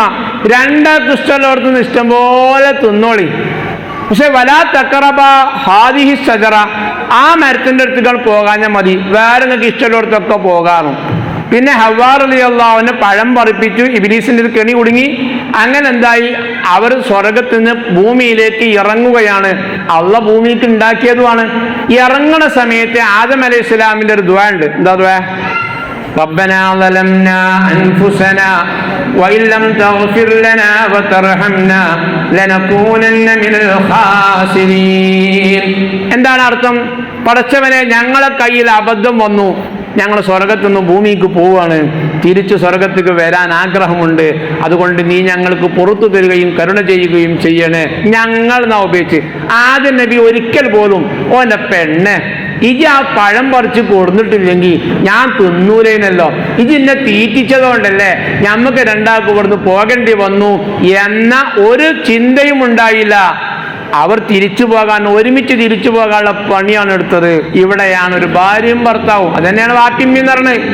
അവർ ശ്രദ്ധിച്ചിരിക്കണം. അല്ലാഹു തആല തൗഫീഖ് ചെയ്യട്ടെ. ചൊല്ലി സ്വലാത്തുല്ലാഹി സലാമുല്ലാഹി അലാ റസൂലില്ലാഹ് സ്വലാത്തുല്ലാഹി സലാമുല്ലാഹി അലാ യാസീൻ ഹബീബില്ലാഹ്. കണ്ണിന് കാഴ്ച വേണം എന്ന് ഒരു ഉമ്മാക്ക് വാപ്പായേക്കാൾ ആഗ്രഹിക്കുന്നവരാണ് മക്കൾക്ക്. കുട്ടികളൊച്ചുണ്ടാക്കും. ഓൾക്ക് നല്ല രക്ഷിതാവാകണം എന്നുള്ള പൂതി ഇപ്പല്ലാത്തതുകൊണ്ട് ഓൾ ഒച്ചുണ്ടാക്കിക്കോട്ടെ. ഓല ഒച്ചുണ്ടാക്കി നമ്മൾ ക്ലാസ് ശരിക്കും കേൾക്കാം. ഓല ഇവിടെ കൊടുങ്ങിയിരുത്തിയാൽ അതുകൊണ്ട് കുടുങ്ങി നമ്മൾ അതിപ്പറ്റ ഉസ്താദ് പറയും ഓല പണിക്കുട്ടികളെയും അള്ളാഹു മഹാന്റെ പദവി ഉയർത്തി കൊടുക്കട്ടെ. എന്താ പറഞ്ഞു? നിങ്ങൾക്ക് റേഞ്ച് പോകാൻ ഞാൻ മതി, കുട്ടികൾക്ക് വിഷയാക്കേണ്ടത് നിങ്ങൾ. കുട്ടികൾക്ക് റേഞ്ച് പോലെ ഉമ്മാക്ക് വാപ്പാനേക്കാൾ ആഗ്രഹം ഉണ്ടാകും കുട്ടികൾ ആരാകണം. ഇമാം ബുഖാരി റളിയല്ലാഹു, ഒരു മാതാവിന്റെ പ്രാർത്ഥനന്റെ പവർ നമ്മൾ പരിശോധിക്കണം. ഇമാം ബുഖാരി റളിയല്ലാഹു അൻഹു, ബഹുമാനപ്പെട്ട മാതാവ് മഹദി അദ്ദേഹത്തിന് ജന്മം നൽകി. നോക്കുമ്പോൾ കുട്ടിക്ക് കണ്ണിന് കാഴ്ചയില്ല. ആ മാതാവ് ദുആ ചെയ്യാൻ തുടങ്ങി. പടച്ചവനെ, എൻ്റെ കുട്ടിയെ ഞാൻ വിശുദ്ധമായ ദീൻ പറയുന്ന, ദീൻ അറിയുന്ന, ഖുർആൻ അറിയുന്ന, പുണ്യനബി തങ്ങളെ ഹദീസ് പഠിപ്പിക്കുന്ന ഒരു വലിയ പണ്ഡിതനാക്കണമെന്ന് എൻ്റെ മനസ്സിൽ ആഗ്രഹമാണ് റബ്ബേ. അതിൻ്റെ കുട്ടിക്ക് കണ്ണിന് കാഴ്ചയില്ലാതിരുന്നാൽ ആ ആഗ്രഹം സഫലീകരിക്കുകയില്ല. അതുകൊണ്ട് എൻ്റെ കുട്ടിക്ക് നീ കണ്ണിന് കാഴ്ച നൽകണേ. ഒരു ഉമ്മാന്റെ ദുആ ഒരു ദിവസമല്ല, 2 ദിവസമല്ല, ചരിത്രം പറയുന്നത് 2 കൊല്ലം ആ ഉമ്മ ദുആ ചെയ്തു. ഒരു ദിവസം സയ്യിദനാ ഇബ്രാഹിം അലൈഹിസ്സലാം വന്ന് ഉമ്മയോട് പറയുകയാണ്, ഉമ്മ, നിങ്ങളെ ദുആ അല്ലാഹു തആല ഏറ്റെടുത്തിട്ടുണ്ട്. നിങ്ങളെ മകന്റെ മുഖത്തേക്ക് നോക്കുക, അവന് കണ്ണിന് കാഴ്ച അല്ലാഹു നൽകിയിട്ടുണ്ട്. കൂടെ കിടക്കുമ്പോ ഉമ്മ മോനെ കണ്ടു, മോൻ ഉമ്മയെ കണ്ടിട്ടില്ല. ആ ഉറക്കത്തിലാണ് സ്വപ്നം കണ്ട ഉമ്മ ഉണർന്ന് മകന്റെ മുഖത്തേക്ക് നോക്കുമ്പോൾ 2 കൊല്ലമായി ഉമ്മയെ കാണാത്ത മോൻ കണ്ണ് മീച്ചുകൊണ്ട് ഉമ്മയെ മുഖത്തേക്ക് നോക്കുമ്പോൾ എത്ര സന്തോഷം ഉണ്ടാവും ഉമ്മാക്ക്. എങ്ങനെ നേടിയെടുത്തതാ? ദുആ ചെയ്തിട്ടാ. നടക്കൂലാന്ന് എഴുതിയിട്ടല്ല വേർക്കണ്ടി. നടത്തുന്നവൻ അല്ലാഹുവാണ്, അവൻ തരാൻ കഴിവുള്ളവനുമാണ്. കൈവിടാതെ നമ്മൾ മക്കൾക്ക് വേണ്ടി ദുആ ചെയ്യണം. അതാണ് വേണ്ടത്. നഷ്ടപ്പെടുന്ന സമയത്തല്ല. ആകെ ബൽദാമ് ഡോക്ടറെ കാട്ട, ഇങ്ങോട്ട് കണ്ണിന് കാഴ്ചയില്ലെങ്കിൽ അപ്പം നോക്കാതെ ദ്വാരക്കാന്നല്ല ചെയ്തത്. ജന്മം മുതലേ ദ്വാരാണ്. 1 ദിവസം 2 ദിവസം അല്ല, ദ്വാരം തന്നെ പിന്നെ ദ്വാരക്കാണ്. അല്ലാഹു തആല പരിഗണിക്കാണ്. വലിയ മഹാനായില്ലേ. വിശുദ്ധ ഖുർആൻ കഴിഞ്ഞാൽ ഏറ്റവും സ്വീകരിക്കപ്പെടേണ്ട ഗ്രന്ഥം ഏതാണെന്ന് ചോദിച്ചാൽ ലോക മുസ്ലിങ്ങൾ പറയുന്നത് സ്വഹീഹുൽ ബുഖാരിയ. എന്തുകൊണ്ട്? ഒരു മാതാവിന്റെ ഏറ്റവും വലിയ താല്പര്യമാണ് എൻ്റെ മോൻ ആരായിരിക്കണം. അതൊരു മതകീയമായ സ്വഭാവത്തോടു കൂടെ ചിന്തിച്ചപ്പോൾ ഇലാഹായ റബ്ബ് എളുപ്പാക്കി കൊടുത്തില്ലേ. അവിടെ നമ്മൾ ചിന്തിക്കേണ്ടത്. അപ്പൊ ഞാൻ പറഞ്ഞത്, കുട്ടികളെ ചെറുപ്രായത്തിൽ തന്നെ ഇത്തരം പ്രവർത്തനങ്ങളും പ്രാർത്ഥനകളും ഒരു മാതാവും പിതാവും ചെയ്തിരിക്കണം. കുട്ടികളെ വയസ്സിനനുസരിച്ച് വ്യത്യാസങ്ങൾ ഉണ്ടാവും. എല്ലാം ഒരേമാതിരിയല്ല, എല്ലാ കുട്ടികളും ഒരേമാതിരിയല്ല. എല്ലാ കുട്ടികളും ഒരേമാതിരി ആകണമെന്ന് നമ്മൾ ചിന്തിച്ചിട്ടും കാര്യമില്ല. അള്ളാഹു വേണ്ടാന്ന് തീരുമാനിച്ചിട്ടുണ്ട്. പിന്നെ എങ്ങനെ നമ്മൾ ചിന്തിക്കണം? അള്ളാഹ് വേണ്ടാന്ന് കരുതിയിട്ടുണ്ട്. കുട്ടികളുടെ ഏറ്റവും പ്രധാനപ്പെട്ട ചില പ്രായങ്ങളുണ്ട്. 2 വയസ്സ് മുതൽ 5 വയസ്സ് വരെ. ഞാൻ പറഞ്ഞ നിങ്ങൾക്ക് മനസ്സിലാണ്ടല്ലോ അല്ലേ? ശബ്ദം ഏറല്ലല്ലോ, എന്നാ കുറവില്ലല്ലോ. തിരിയാതാല് അയാൾ എന്തൊക്കെ പഠിച്ചോ പാവാ മലപ്പുറത്തുനിന്ന് വന്ന് പറഞ്ഞിട്ട് നമുക്കൊന്നും തിരിഞ്ഞില്ല നിങ്ങൾ പറയരുത്. 2 വയസ്സ് മുതൽ ഏകദേശം 5 വയസ്സ് വരെയുള്ള ഒരു കുട്ടി, എല്ലാ പ്രായക്കാരെ പറ്റി നമുക്ക് സൂചിപ്പിക്കാം. ആ വയസ്സിന്റെ ഒരു പ്രത്യേകത എന്താ? ആ വയസ്സ് ഒരു കുട്ടീൻ്റെ ഏറ്റവും പ്രധാനപ്പെട്ട ഒരു ടൈമാണ്. അനുകരണം എന്നാണ് ആ പ്രായത്തിലെ ഏറ്റവും പ്രത്യേകത.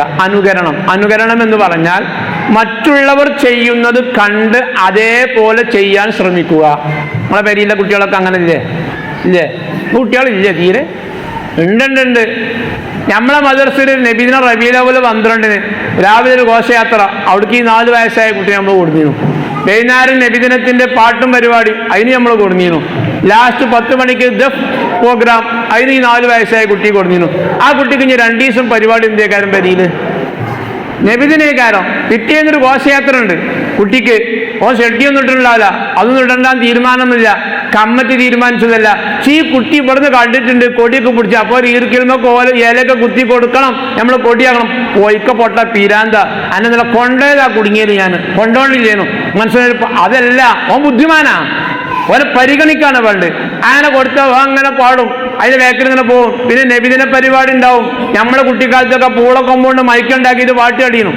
നമ്മളെ കാലം അങ്ങനെയാണ്. അന്നും അനുകരണമുണ്ട്. കഴിഞ്ഞാൽ പിന്നെ ദഫ, ചോറ് വളമ്പാനുള്ള പ്ലേറ്റാണ് കൊടുത്താൽ വളമ്പാന് ചോറ്റും പാത്രമായിട്ട് വരോളം എന്ത് കിട്ടും? കമ്മിറ്റി പറഞ്ഞതാണോ നിങ്ങളെ പെരിയിൽ എല്ലാ കുട്ടികളും നാളെ ഘോഷയാത്രയും ദഫ് ഉണ്ടാക്കണം? വേണ്ട, ഓനറിയാം. ഒരു കാല് പൊന്തിച്ചുമോ സാധു മുഖം, എന്നാലും മുട്ടും. അതൊരു സ്വാധീന. ഞാൻ എപ്പോഴും ചിന്തിക്കും, ക്രിക്കറ്റിനൊരു വലിയൊരു ആരവയുടെ ഒരു കാലം ഉണ്ടായിരുന്നു. കുറച്ച് മുമ്പാണിത്, കുറച്ച് വർഷങ്ങൾക്ക് മുമ്പ്. നമ്മളെ പീടിന്ന് കുട്ടികൾ പോകുമ്പോൾ സാധനം വാങ്ങിയിട്ട് ഇങ്ങനെ എറിഞ്ഞമാതിരി പോവാ. നിങ്ങൾ കണ്ടോണമെന്നല്ല, നിങ്ങളെ എവിടെ നോക്കിയെന്ന് എനിക്കറിയില്ല. ഞാൻ അതൊക്കെ നോക്കരുത്. കുട്ടികളിങ്ങനെ ഇവിടെ ഞാൻ കയറി പഠിച്ചാൽ അത് കോഴിമുട്ടാകാൻ മതിയെന്നു ആകെയാണെങ്കിൽ എന്തേക്കാലം കുട്ടികൾ കയറുന്നമാരെ ഓല് കണ്ടിട്ടുള്ളൂ. സ്വാധീന. ഇതാണ് അനുകരണം എന്ന് പറയുന്ന അള്ളാഹു നൽകിയ ഒരു മഹാനുഗ്രഹം. എന്താണ് ഈ സമയത്തിന്റെ പ്രത്യേകത എന്നാണ് ഞാൻ പറഞ്ഞത്? മറ്റുള്ളവർ ചെയ്യുന്നത് പറയുന്നത് കേട്ട് പറയാനും ചെയ്യാനും അവർ ശ്രമിക്കും. അത് അള്ളാഹു നൽകിയ മനുഷ്യ മക്കൾക്ക് നൽകിയ ഒരു വലിയ അനുഗ്രഹം. ആ സമയത്ത് വീട്ടിലുള്ളവരൊക്കെ ചെയ്യേണ്ടത് എന്താ? ഈ കുട്ടിക്ക് ഭാവിയിലേക്ക് ആവശ്യമായത് മാത്രമേ അവൻ കേൾക്കുന്ന വിധത്തിൽ പറയാവൂ, അവൻ കാണുന്ന വിധത്തിൽ ചെയ്യാവൂ. അല്ല പറയാൻ പാടില്ല. അപ്പൊ നമ്മളെ ഭാര്യന്റെ പേര് സുബൈദാന്നാ. നമുക്ക് നല്ല സ്നേഹമാണ് അവളോട്. ഓക്ക് തിരിച്ചു നമ്മോടുള്ള സ്നേഹം. ഒരു ദിവസം നമ്മൾ അങ്ങനെ എന്തായി, കുളിക്കാൻ വേണ്ടി ബാത്റൂമിൽ കയറി. അതിന് കുളിപ്പരിന്ന് ഷവറൊക്കെ തുറന്ന് നനച്ചിട്ട് സോപ്പൊക്കെ തേച്ചാണ്. പിന്നെ ഷവർ തുറന്ന് നോക്കുമ്പോൾ വെള്ളമില്ല. വെള്ളം അടിച്ചിട്ടില്ല, വെള്ളം മറന്നുകണ്. അത് ഞാൻ നിങ്ങൾക്കൊക്കെ അടിച്ചാൻ പറ്റുന്ന പണി തന്നെയാണ്. എന്നാലും നമ്മൾ ഓല കൊണ്ടാണ് അടുപ്പിക്കുക. അങ്ങനെയാണ് അതിൻ്റെ രീതി അല്ലേ? അവർ ഇസ്ലാമിന്റെ നിയമപ്രകാരം ഭാര്യയും ഭർത്താവും ശാരീരികമായി ബന്ധത്തിൽ ഏർപ്പെട്ടാൽ ഭാര്യയ്ക്ക് കുടിക്കാനുള്ള വെള്ളം ഭർത്താവ് കോരിക്കൊടുക്കേണ്ടവനാണ്. സ്ഥലമാണെങ്കിൽ കോരി കൊടുത്തിരിക്കണമെന്നാ. നമ്മളെന്താ ബക്കറ്റിൽ നിന്ന് വെള്ളം നിറച്ചും കോപ്പ കൊണ്ടുവരാത്തിന് പോലെ ചീത്തറിഞ്ഞു. ഇതാണ് ഇപ്പം നമ്മളെ പരിപാടി. ഇവിടെ അല്ല പുതിയാപ്പിള എന്നുള്ള സർട്ടിഫിക്കറ്റും കിട്ടണമെന്ന് നല്ല നടക്കുന്ന കാര്യമല്ലല്ലോ. നേരെ ഉണ്ടെങ്കിൽ നമുക്ക് പറയാം, ഇനി നമുക്ക് ഓർമ്മിയാക്കും ചെയ്യാം. ഞാൻ പറഞ്ഞെന്താ വെച്ചാൽ ആ സമയത്ത് നമ്മൾ പെണ്ണുങ്ങളെ വിളിച്ചു നോക്കേ. എല്ലാ പെണ്ണുങ്ങൾക്കും പറ്റിയ പേരാണ് ആ പേര്. നോക്കേ ജോടെ നമ്മളതിൻ്റെ ഉള്ളിൽ നിന്ന് സോപ്പിന്റെ പദം ഇങ്ങനെ മൂത്തൊക്കെ അയച്ച് ഇങ്ങനെ കാത്തിട്ട. എത്ര പിടിച്ചിട്ട് ഓള് കേൾക്കണില്ല. ഓക്കെന്താ പണി? ഓക്ക് ഗെയിം കളിച്ചൊന്നല്ല. ഞമ്മക്ക് ഈ കുളി കഴിയുമ്പോൾ തന്നെ ചോറും ചാറും ഉണ്ടാക്കണം. അല്ലെങ്കിൽ വേറെ സിമ്മുണ്ട് നമ്മളെടുത്ത് അതിട്ട് വിളിച്ചു. അത് പേടിച്ചിട്ടാണ് പരിപാടി. ആ സമയത്ത് നമ്മൾ ഓളെ ഒരിട്ട് അവസാനത്തെ ഒരു കുളിയുണ്ട്. സുബൈദ എനിക്ക് ചെവിടേക്കൂലേ? എന്ത് ഞാൻ മോട്ടറൊന്നും അടിച്ചാ, ഞാൻ ഇവിടെ സോപ്പ് മൂത്തയിക്കാണ് ഇങ്ങനെ നിൽക്കുകയാണ്. നമ്മളെ പെരിയിൽ ഈ പ്രായത്തിലൊരു കുട്ടി 3-4-5 വയസ്സിന്റെ ഉള്ളിലുള്ള ഒരു കുട്ടി ഉണ്ടെങ്കിൽ ആ കുട്ടി ഇതൊക്കെ വണ്ടി കളിച്ചുകൊണ്ട് അതിൻ്റെ അടിയിൽ കൂടെ ഒക്കെ കേൾക്കുന്നുണ്ടാവും. ആ കുട്ടിക്ക് ഒരു ബോധമുണ്ട്. ഇപ്പൊ എന്താണ് നിങ്ങൾ, എൻ്റെ അമ്മക്ക് ഫുൾ റേഞ്ചിലുള്ള നമ്പറാണ് സുബൈദ. പിറ്റേന്ന് നമ്മൾ പള്ളികൾക്ക് ഇറങ്ങാം. മാരിബിക്ക് ഇറങ്ങാൻ നേരത്തെ ചെരുപ്പൊക്കെ ഇട്ടതിന് ശേഷം പോക്കറ്റ് തപ്പി നോക്കുമ്പോൾ മൊബൈൽ കാണാല്ല. അപ്പൊ നമ്മൾ വിളിച്ചു നോക്കേ, വിളിച്ചിട്ട് കേൾക്കണില്ല. സാധനം വിളിച്ചെന്താ വിളി എന്താ? സുബൈദ ആ മൊബൈലിന് എടുത്താ ഞാൻ ആ എടുത്തുകൊണ്ട് കരുതി ഇനിയിപ്പോൾ അയാൾ കയറാനാവില്ല, ബാങ്ക് കൊടുക്കാനാവും ചെയ്തിരിക്കണം. 34 തിരഞ്ഞെടുത്താണ് കൊടുന്നു തരും. അപ്പോൾ ഈ കുട്ടി മനസ്സിലാക്കേണ്ടത് സുബൈദ എന്നാ, ഈ കുട്ടി ഒരിക്കൽ അസറിക്കെറ്റാൻ ഒതുണ്ടാക്കിയിട്ട് ഉമ്മ ചെല്ലുമ്പോൾ എന്നിട്ട് പറയാം, അമ്മ ചായ ആണോ? കുട്ടിയാൾക്ക് അത്രയേ ഉള്ളൂ, അവർക്ക് അസറിക്കെറ്റിട്ട് ചായ ഒന്നുമില്ല, അവർക്ക് വൈകുന്നേരം ചായ വേണമെന്നേ ഉള്ളൂ, ചായ ആണെന്ന് അറിയും. അപ്പം ഉമ്മ പറയും, നിൽക്കരുത്തിട്ടടാ, ഞാൻ ഓതുണ്ടാക്കിയില്ലേ, ചായ ഇമ്മ എനിക്ക് ചായ ആണെന്നാ പറഞ്ഞത്, ഇതിപ്പോൾ തന്നെ വേണം, ഇനി എന്താ അടുത്ത വിളി? സുബൈദ ചായ ആണെന്ന് അറിയും. ആരേത് പഠിപ്പിച്ച്, ആരേത് പഠിപ്പിച്ച്? ഇതാണ് അനുകരണം, ഇതാണ് ഇത് അനുകരണ. ഇതിനെ നമ്മൾ ഓനെ ചീത്താണ്, ഇന്ന സുബൈദ എന്ന് വിളിച്ചു. അത് ഉമ്മ കുട്ടിനല്ല അടിക്കേണ്ടത്, മോളെ നേരത്തെ വിളിച്ച ആളെ കുഴപ്പ. അതൊരു കുറ്റാണോ എന്നുള്ളതല്ല. നമ്മളവിടെ ഇതിനൊക്കെ ഉമ്മയെ അറബ് നാട്ടിലൊക്കെ പേരാ വിളിച്ചു അല്ലേ, അഹമ്മദ് മുഹമ്മദ് ബുബക്കർ വിളിച്ചു, അത് വിളിച്ചോട്ടെ, നമ്മളിപ്പോ മലയാളികളല്ലേ. ഞാൻ പറഞ്ഞത് അനുകരണത്തിന്റെ പ്രത്യേകത, നമ്മൾ അറിയാതെ പറയാതെ അവർ പഠിക്കും, എല്ലാം അങ്ങനെ പഠിക്കുന്നു, എല്ലാം അങ്ങനെ പഠിക്കും. കുറെ കൊല്ലം മുമ്പ് ഈ കല്യാണത്തിന് വീഡിയോ എടുക്കുന്ന തുടക്കകാലം, എൻ്റെ അടുത്ത വീട്ടിലൊരു കല്യാണം ഉണ്ടായി. ആ കല്യാണത്തിന് ഞാൻ കുറച്ച് വൈകിട്ടായിട്ട്, ഞാൻ വൈരത്തൂരിന് മദ്രസ അവിടെ എത്തിയപ്പോൾ കുറച്ച് വൈകി. പെരക്കാരൊക്കെ കല്യാണം കഴിഞ്ഞ് വന്നു. ഞാൻ ആ വീട്ടിൽ പോയി ഭക്ഷണം കഴിച്ചുകൊണ്ട് വന്നപ്പോൾ എൻ്റെ അന്നലുള്ള ചെറിയ മോനെ വാസിക്ക് പഠിക്കുക, ഓനുണ്ട് കോണിമ എങ്ങനെ കയറിക്കുന്നുണ്ട്. അപ്പോൾ ഞാനത് ചെന്നപ്പോൾ വന്നോ, ഒരു 5 വയസ്സാണുള്ളൂ. അപ്പോൾ ഞാൻ പറഞ്ഞു, ഞാൻ വന്നു, എന്ത് ചോദിച്ചു. അവിടെ കയറും, ഞാൻ ആ കസാലിയിൽ ഉസ്താദിരിക്കും പോലെ അങ്ങനെ ഇരുന്നു. അപ്പോൾ അങ്ങനെ ആ കോണിമ അങ്ങനെ കയറിഞ്ഞിട്ട് എന്തോ അങ്ങനെ കാട്ടുന്നു. എൻ്റെ പെരിയിൽ എല്ലാവരും ചിരിക്കും, എനിക്ക് ചിരിക്കാൻ വന്നില്ല, എനിക്ക് എന്താ മനസ്സിലായില്ല. കുറച്ച് കഴിഞ്ഞപ്പോൾ എൻ്റെ അമ്മാനോട് പറഞ്ഞു പോയി കയറും. അപ്പോൾ എൻ്റെ അമ്മ എൻ്റെ അടുത്ത് വന്നിരുന്നു. അപ്പോൾ കുറച്ച് കഴിഞ്ഞപ്പോൾ ഓൻ്റെ അമ്മാനോട് പറഞ്ഞു ഞാൻ നടുക്കിരിക്കുക, എൻ്റെ അമ്മ ഈ ഭാഗത്തും ഓൻ്റെ അമ്മ ആ ഭാഗത്തും അങ്ങനെ ആക്കി. അപ്പോൾ എൻ്റെ കയ്യിൽ എന്താ പറയുക, ഐസ്ക്രീമിൻ്റെ ഒരു കപ്പ. അപ്പോൾ സംഭവം എന്താ നിങ്ങൾക്ക് മനസ്സിലായതിപ്പോൾ, ഓൻ കല്യാണപ്പെരിന്ന് വീഡിയോ എടുക്കണ കണ്ടിട്ടുണ്ട്. എൻ്റെ പെണ്ണുങ്ങൾ ഒരിക്കലും ഓനോട് എടാ എങ്ങനെയാണ് വീഡിയോ എടുക്കല് എന്ന് പറഞ്ഞിട്ടില്ല, പക്ഷെ ഓൻ കണ്ടിട്ടുണ്ട്. അത് വീട്ടിൽ വന്നിട്ട് പുജാപ്പൻ്റെ അടുത്ത് അമ്മോനിരുത്തും, അമ്മായി കാക്കാനിരുത്തും, ചെങ്ങന്മാരിരുത്തും. അതിനാണ് ഇപ്പോൾ എൻ്റെ അമ്മാനും ഓൻ്റെ അമ്മാനും നിർത്തിയത്. ഞാനും ഓനോട് ചൂടായിട്ട് കാര്യമില്ല, അങ്ങനെ എൻ്റെ കുട്ടിക്കൊരു കഴിവുണ്ടല്ലോ എന്ന് മനസ്സിലാക്കി അൽഹംദുലില്ലാഹ് ഈ കഴിവ് എങ്ങനെ ഉപയോഗപ്പെടുത്തി അവനെ മെച്ചപ്പെട്ടവനാക്കാൻ ആകും എന്നതാണ്. നമ്മളെ കുട്ടികൾ വലുതായിക്കണമെങ്കിൽ വല്യപ്പാര് ശ്രദ്ധിക്കേണ്ടത് പേരക്കുട്ടികളെ ഈ പണിക്ക് പഠിപ്പിക്കാൻ പറ്റുമോ നോക്കണം. ഇസ്ലാമിൻ്റെ രീതി അങ്ങനെയാണ്, ആ കാഴ്ചപ്പാടാണ്. അങ്ങനെ അവൻ ആ സമയത്ത് എല്ലാം അങ്ങനെ. അതുകൊണ്ടാണ് നമ്മൾ ഇരിക്കുന്ന സ്റ്റൂള് പോലത്തെ സ്റ്റൂൾ ഓൾക്ക് ചോറ് കഴിക്കാമാണെന്ന് ഓല് പറയും. പൊട്ടുന്ന ക്ലാസ്സിലാണ് അമ്മക്ക് ചായ എന്നുണ്ടെങ്കിൽ ഓൾക്ക് ഏത് ക്ലാസ്സിൽ വേണം? പൊട്ടുന്ന ക്ലാസ്സിൽ വേണം. നമുക്ക് സ്വന്തം ഒരു പ്ലേറ്റ് ഉണ്ടെങ്കിൽ ഓല് പറയും ഞാൻ എനിക്ക് സ്വന്തം പ്ലേറ്റ് വേണം. അതിനമ്മ ചിലപ്പോൾ തലക്ക് മൂടും, എനിക്ക് തന്നെ പ്ലേറ്റ് ഇതിൻ്റെ പ്ലേറ്റ് തിന്നാൽ പോരെ, തോനെ തിന്നു ഒന്നുകൊണ്ട് പറയണ്ട. എല്ലാവർക്കും പ്ലേറ്റ് ഉണ്ടെങ്കിൽ ഓനും കല്യാണത്തിന് വന്നാണേ. അതൊരു പ്രകൃതിയാണ്, അള്ളാഹു നൽകിയൊരു വലിയ നിഅമത്ത്. ആ സമയത്ത് നല്ല കാര്യങ്ങൾ പറയാനും ചെയ്യാനും അവനെ പ്രോത്സാഹിപ്പിക്കുക. അവൻ ചെയ്യുന്ന പ്രവർത്തനത്തിലെ കുറവുകളുണ്ടെങ്കിൽ മാന്യമായ രീതിയിൽ അവൻ അറിയാതെ പരിഹരിക്കുക. ആ സമയത്ത് വാശുണ്ടാവും. ഞാൻ പറഞ്ഞ ഞങ്ങൾക്ക് 10 മിനിറ്റ് പറഞ്ഞ് തീരുമ്പത്തിന് വാശുണ്ടാവും. പക്ഷെ ആ വാശിക്ക് നമ്മൾ ശിക്ഷിക്കണ്ട.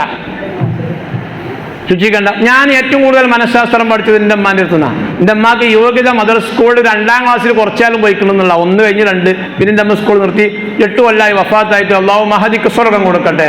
നമ്മുടെ ഉമ്മമാരെ മാതാപിതാക്കളെ പൊരുത്തം കിട്ടിയ മക്കളിൽ അള്ളാഹു തആല നമ്മളെ ചേർക്കട്ടെ.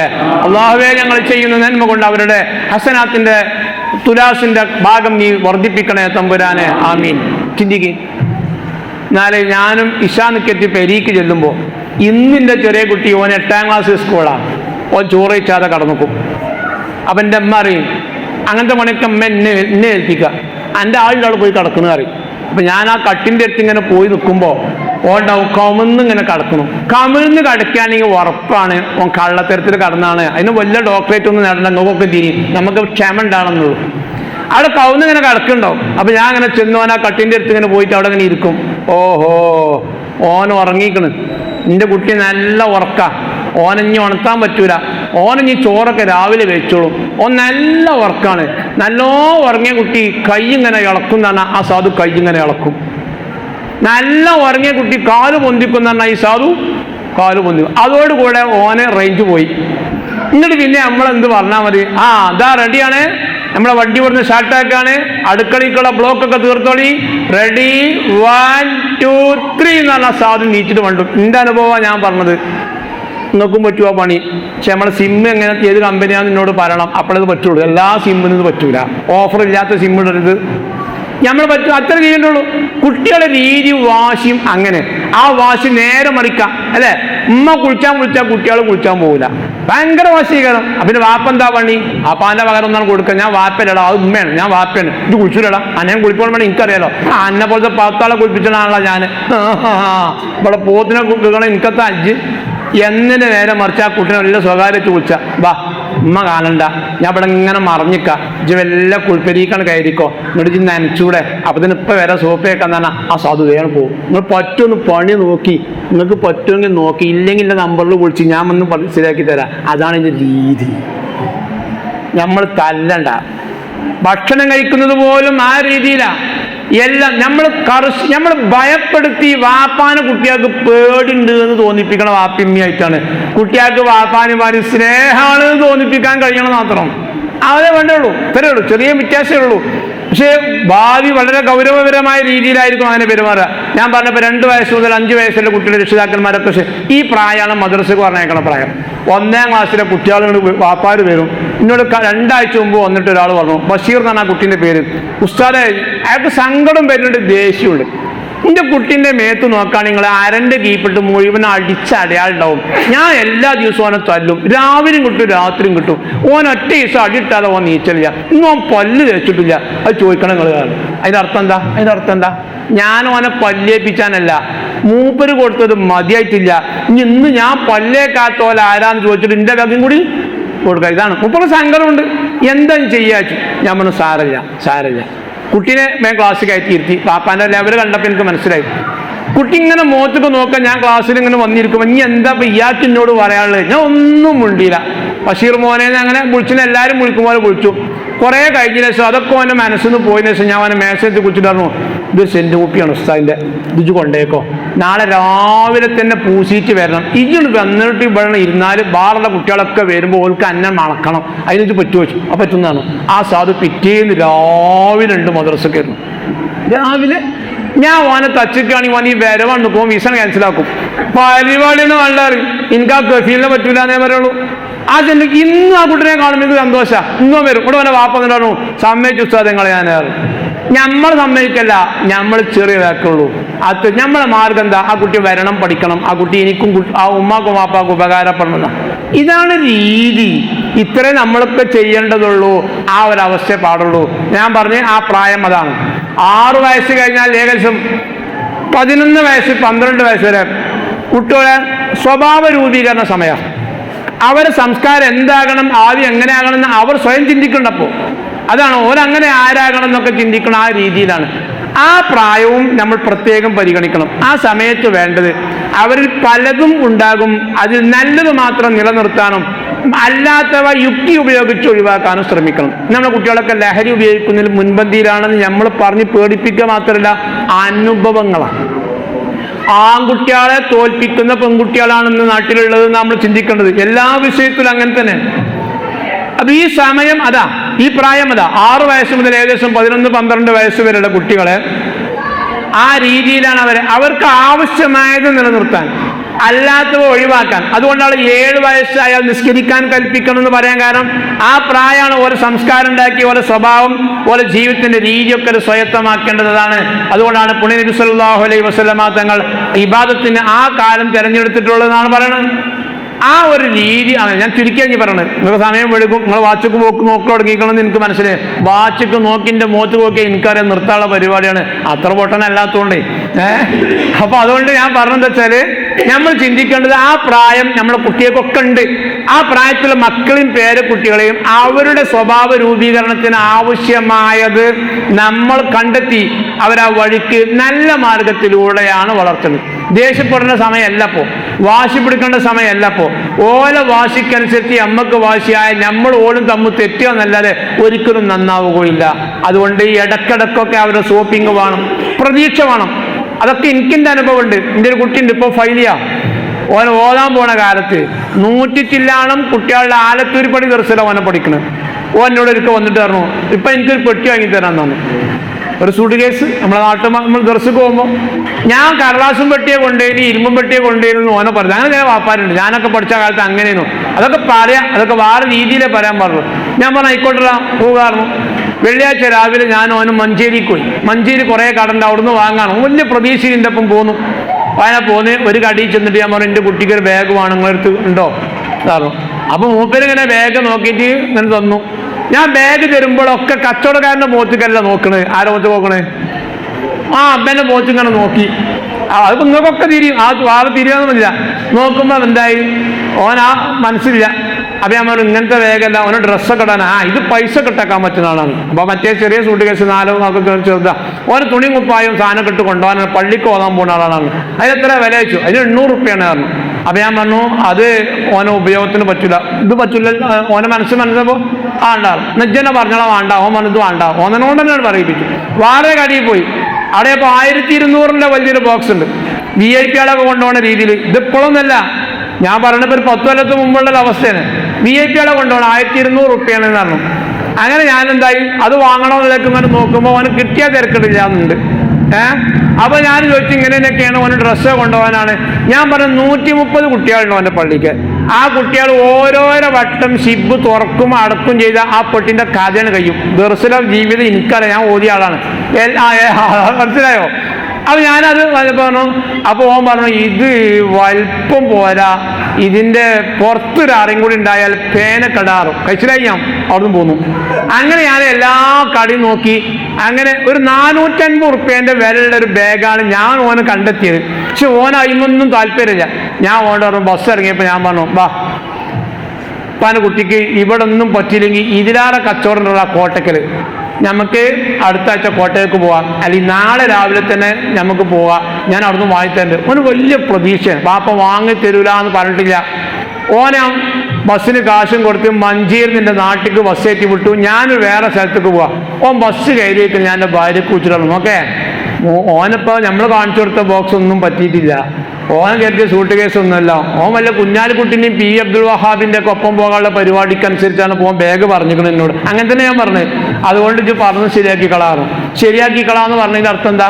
ഓ അങ്ങനെ ക്യാരി വരുമ്പോൾ ഇങ്ങോട്ട് വാടാ, നേരം വെക്കുമ്പോൾ തന്നെ ആ തന്തനായിട്ട് പോയിക്കാണ്ട് എനിക്ക് ബാഗൊന്നും പറ്റിയിട്ടില്ലല്ലേ അതിൻ്റെ അവസാനത്തെ ബാഗ് പറയുന്ന അല്ലല്ല. എൻ്റെ പെണ്ണുങ്ങൾക്ക് അറിയാം എന്താ പറയണ്ടേ. ഓൻ കയറി ഇങ്ങനെ വന്നപ്പോൾ സന്തോഷം. ഇത് വാങ്ങിയ മോനെ ഇല്ല, വാങ്ങിയിട്ടില്ല. ഇപ്പം ഞാൻ നാളെ കോട്ടക്ക പോകണം. അവിടെയൊക്കെ ഞങ്ങൾ പോയി നോക്കി ഇമ്മ, അതൊന്നും പറ്റണില്ല. ചിലത് വലിപ്പമില്ല, ചിലതാണെങ്കിൽ അറ ശരിയല്ല, ചിലതിൻ്റെ ഷിബ് ശരിയല്ല എന്നൊക്കെ പറഞ്ഞു. അപ്പോൾ ഓളെ 1-2 സോപ്പൊക്കെ ഇങ്ങനെ വർത്താനൊക്കെ ഇങ്ങനെ പറഞ്ഞ് ആയിക്കോട്ടെടാ നമുക്ക് ഇനിയും വാങ്ങാലോ, ഈ കൊല്ലം വാങ്ങിയിട്ട് അടുത്തൊല്ലം ആണ് ഇനിയും വാങ്ങിയിട്ടില്ല. ഇപ്പാക്ക് പറഞ്ഞ അപ്പാക്ക് പഠിച്ചാൻ പോകുന്ന വലിയ താല്പര്യമില്ലേ എന്നൊക്കെ പറഞ്ഞു ഓളും റെഡിയാക്കി. ഒരു അരമണിക്കൂർ കഴിഞ്ഞപ്പോണ്ട് മോനെ പെണ്ണുങ്ങളെ ഫോണിൽ വിളിച്ചു. ഇപ്പം നമ്മളാ 450-ന്റെ വേഗം ഉണ്ടില്ലേ, എനിക്ക് അത് തന്നെ മതിപ്പാറും. അതിൻ്റെ ആരെ പണിയാണ് ഇപ്പം? ആര് കെട്ടിയ പെണ്ണാ? ഞാൻ കെട്ടിയ പെണ്ണിനെ ഞാൻ ഉണ്ടാക്കി ശരിയാക്കണ്ടേ? ഇങ്ങോട്ട് പോയി. അപ്പൊ ഞാൻ പറഞ്ഞു ആയിക്കോട്ടെ ഇപ്പാനുട്ടി പോരാറും. പിറ്റേന്ന് ഞാൻ ഓനേറ്റ് തന്നെ പോയി. കാരണം എനിക്ക് ബസ്സിന് കൂലിയേ പോവുള്ളൂ. ഓനേറ്റ് പോയി. ഓൻ കണ്ട പിടിയിൽ കയറി ഓനെ തന്നെ മനസ്സിലാക്കി. ഓൻ തന്നെ ചെന്ന് ഇന്നലെ കണ്ട ബാഗാണെന്നോ അയാൾക്ക് കൊടുത്ത് തുറക്കാനൊക്കെ തുറന്ന് എന്തൊരു സന്തോഷം. ഏകദേശം 800 റുപ്യ എനിക്ക് ലാഭം മാത്രമല്ല, കുട്ടിക്ക് ഉപയോഗിക്കാൻ പറ്റുന്ന ബാഗായി പോയി. ഞാൻ പറഞ്ഞത് അതൊരു പ്രായമാണ്. ആ പ്രായത്തിൽ നമ്മൾ മര്യാദ ഞാൻ പഠിപ്പിച്ചത്. എനിക്ക് ഇന്ന അറിയില്ല, എനിക്ക് ആരെന്നറിയിച്ച്, എൻ്റെ വാപ്പ ആരെന്നറിയിച്ച്, ഞാൻ ഏതാ കുടുംബം നിനക്കറിയോ എന്നൊക്കെ പറഞ്ഞാൽ നമ്മളെ പോലീസ് എന്ന് പറഞ്ഞ റളിയല്ലാഹു ചൊല്ലിച്ചിട്ട് കാര്യമില്ല. ആ സമയത്ത് ആ രീതിയിൽ പെരുമാറുമ്പോഴാണ് വാപ്പയെ തിരിച്ച് സ്നേഹിക്കാൻ കഴിയുള്ളൂ. നമുക്ക് സ്നേഹം കിട്ടാനുള്ള പണിയപ്പോൾ ഞാൻ പറഞ്ഞത്. 12 വയസ്സ് കഴിഞ്ഞാൽ 18, 21 വയസ്സ് വരെ പുണ്യനബി ഞങ്ങളൊരു ഹദീസ് ഉണ്ട്, 7 വയസ്സ് വരെ കുട്ടികളൊപ്പം കളിക്കണം എന്നാ. മദ്രസ ഉസ്താദ് 1-ാം ക്ലാസ്സിൽ 2-ാം ക്ലാസ്സിലെ കുട്ടികളെ ഒപ്പം കളിക്കണം, അതാണ് വേണ്ടത്. ലായിബ് ഇബിനക്കാണ്. 7 വയസ്സ് വരെ കളിപ്രായം. നമ്മൾ കളിച്ചിരുന്നു പണ്ടൊക്കെ. നമ്മൾ കുമ്പിട്ട് നിന്നാൽ നമ്മളെ മേലെ കുട്ടികൾ കയറിക്കും. ആനപ്പുറത്ത് കയറുകയാണ്, കയറിയിട്ടില്ലേ? ഇന്ന് കയറുക. നമ്മളൊരു തുണ്ടുമേ കാല് തൂക്കിട്ടിരുന്നാൽ ഓരെന്ത് കാട്ടും? കാല് പിടിച്ച് വലിച്ചല്ല, നമ്മൾ കാലും വന്നിരുന്നിട്ട് ആട്ടെ ആട്ടെ അറി അല്ലേ?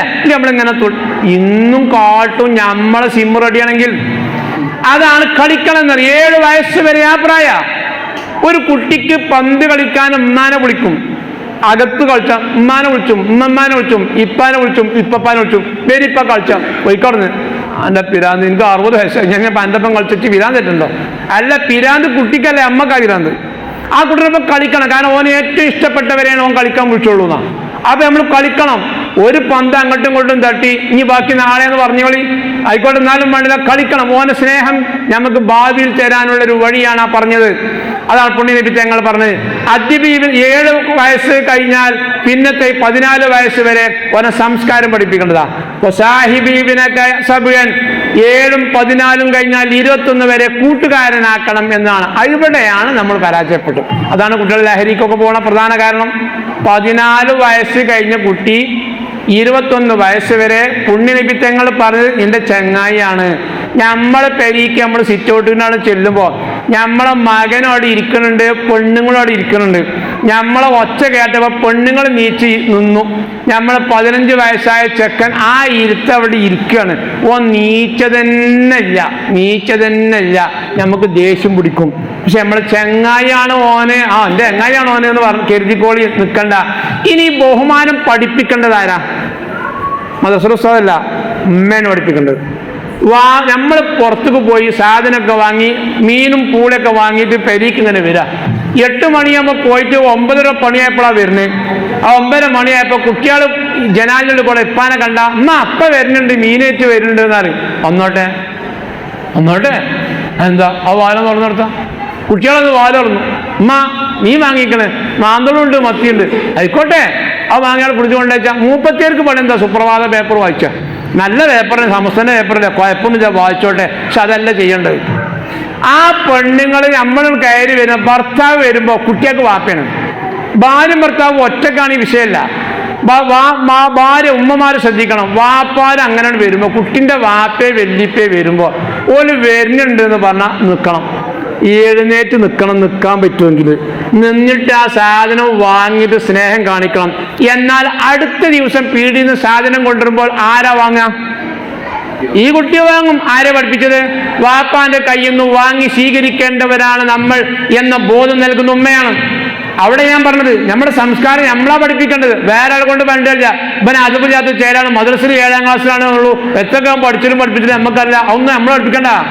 നമ്മൾ അതവ് പഠിപ്പിക്കേണ്ടത് ആ സമയമാണ്.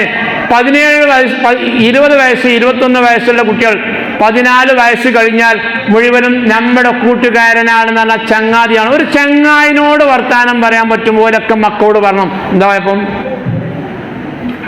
ആ സമയമാണ് കുട്ടികൾ മാറണത്. കുട്ടികൾ പിന്നെ നമ്മളെ കൊണ്ട് അകലുന്നത് ഏറ്റവും എന്താ കാരണം? നമ്മൾ അവരോട് പെരുമാറുന്ന രീതിയിൽ വ്യത്യാസം വന്നിട്ടുണ്ട്. നമ്മളെ പേരിൽ ആരോ വിരുന്നേര് വരുന്നുണ്ട്. അപ്പോൾ നമ്മളെ പോയി നാളെ വരുമ്പോൾ 6 ആൾ വരുന്നുണ്ട് എന്ന് പറഞ്ഞു. അല്ലെങ്കിൽ ഉസ്താമാർക്ക് ഭക്ഷണം ആളെയാണ് നമ്മളെ കൂട്ടിലാന്ന് പറഞ്ഞു. അപ്പോൾ ചിക്കൻ്റെ കടയിൽ പോയിട്ട് പറഞ്ഞു, ഇവിടെ 2 കിലോ ചിക്കൻ രാവിലെ കട്ട് ചെയ്തൊക്കെ ഞാൻ കുട്ടികളെ പറഞ്ഞേക്കണ്ടായിരുന്നു. ബീഫ് ഉസ്താമാരെ മോശമാക്കണ ബീഫിനാൾ പോയിട്ട് പറഞ്ഞു, ഒരു 1.5 കിലോ ആണ് ഞാൻ പറഞ്ഞേക്കണ്ടായിരുന്നു. അതിനെ പച്ചക്കറി വാങ്ങി കൊടുത്ത് ബീഫ് കൊടുത്ത് നാളെ കുട്ടികളെ വിരട്ടോ പറഞ്ഞു. രാവിലെ സുബേക്കിച്ചിട്ട് മകനെ മുടിച്ചൊരു ഒറ്റ അനൗൺസാ, എടാ അസർബാഖാന്റെ ചിക്കൻ കടിയിലും മുജീബിന്റെ ആ പോത്തും കടിയിലും പിന്നെ സാലിമാക്കാന്റെ പീടിയിലും ഞാൻ ബില്ല് കൊടുത്തിട്ടുണ്ട്, ഇയാളെ പോയിട്ട് സാധനം വാങ്ങിക്കൊണ്ടുവരാറും. അതേ ഉള്ളൂ, കൽപ്പന മാത്രം. വാൾ ചെന്നു, കോഴിപ്പീടി നല്ല തിരക്കാ. ഇങ്ങോട്ട് ഇപ്പം എന്തെങ്കിലും പറഞ്ഞിനോ എന്ന് ചോദിച്ചാൽ ഈ കച്ചവടക്കാർക്ക് ഒരു ഞാക്കുണ്ട്. വന്ന ആളെ പിന്നെ പോകാതിരിക്കാനുള്ള എല്ലാ പണികളും കൊടുക്കും. നിങ്ങൾ കച്ചവടക്കാരാണോ എന്ന് എനിക്കറിയില്ല.